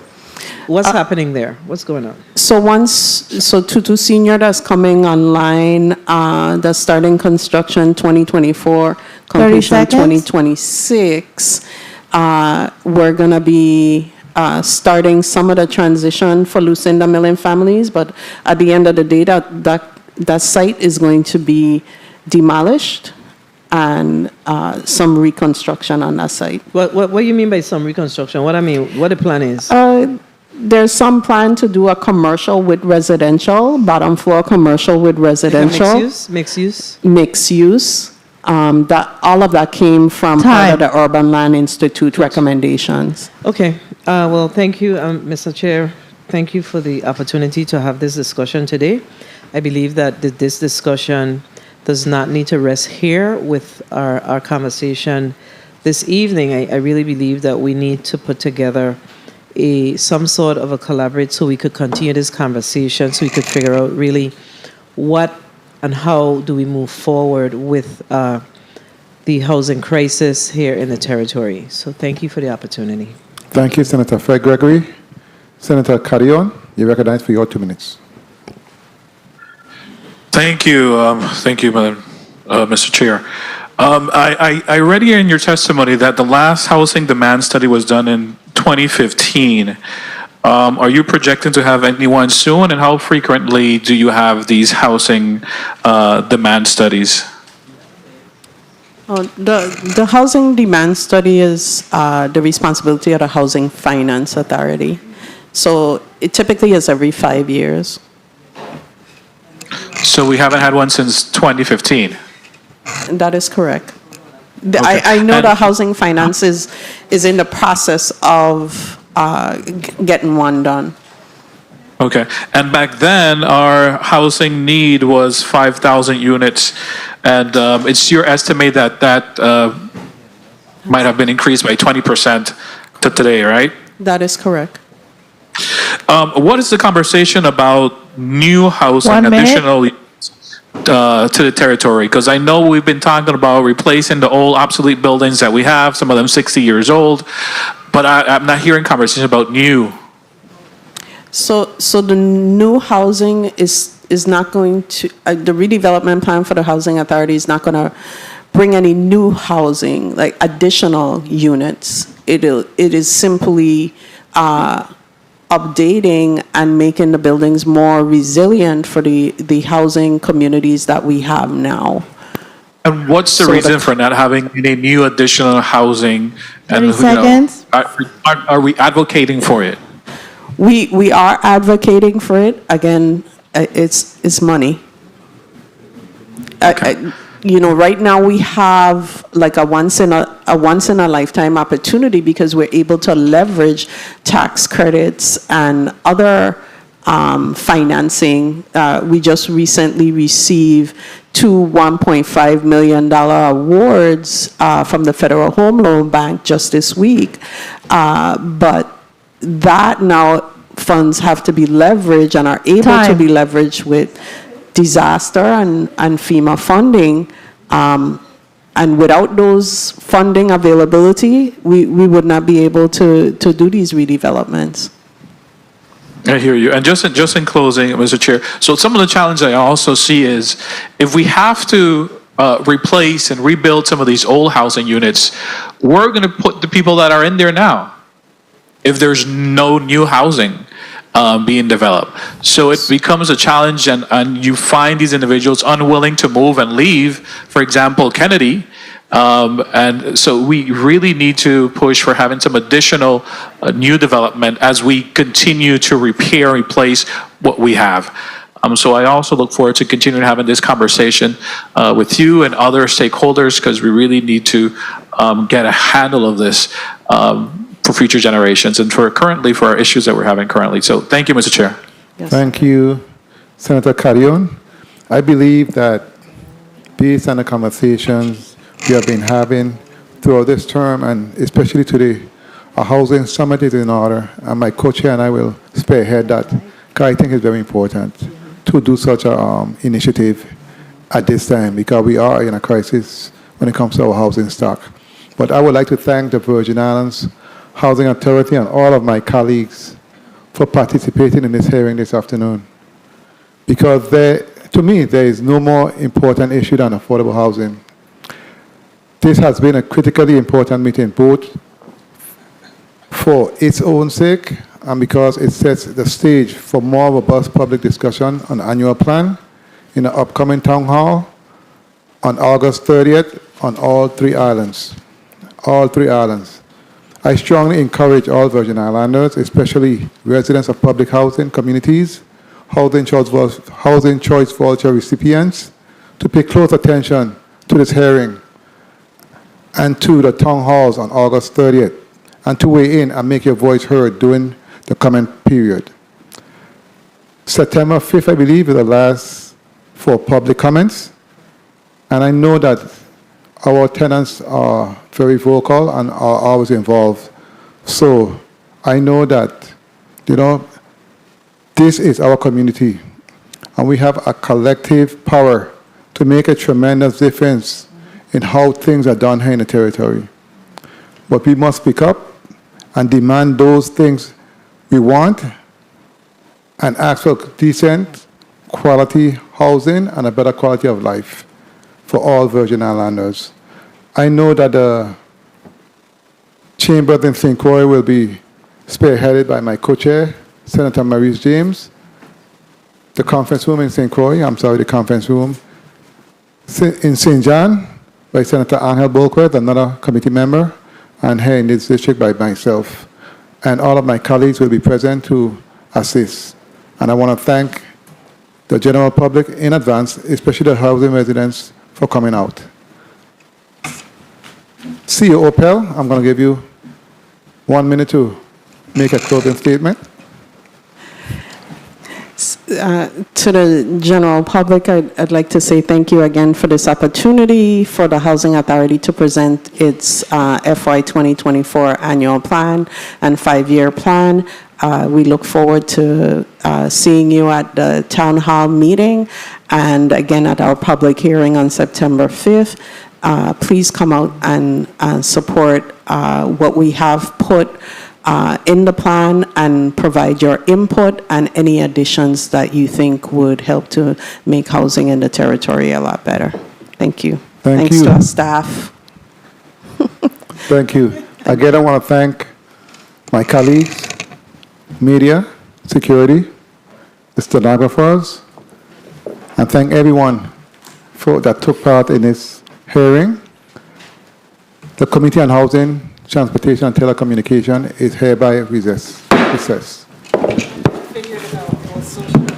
The Committee on Housing, Transportation and Telecommunication is hereby adjourned. You did well. Graham.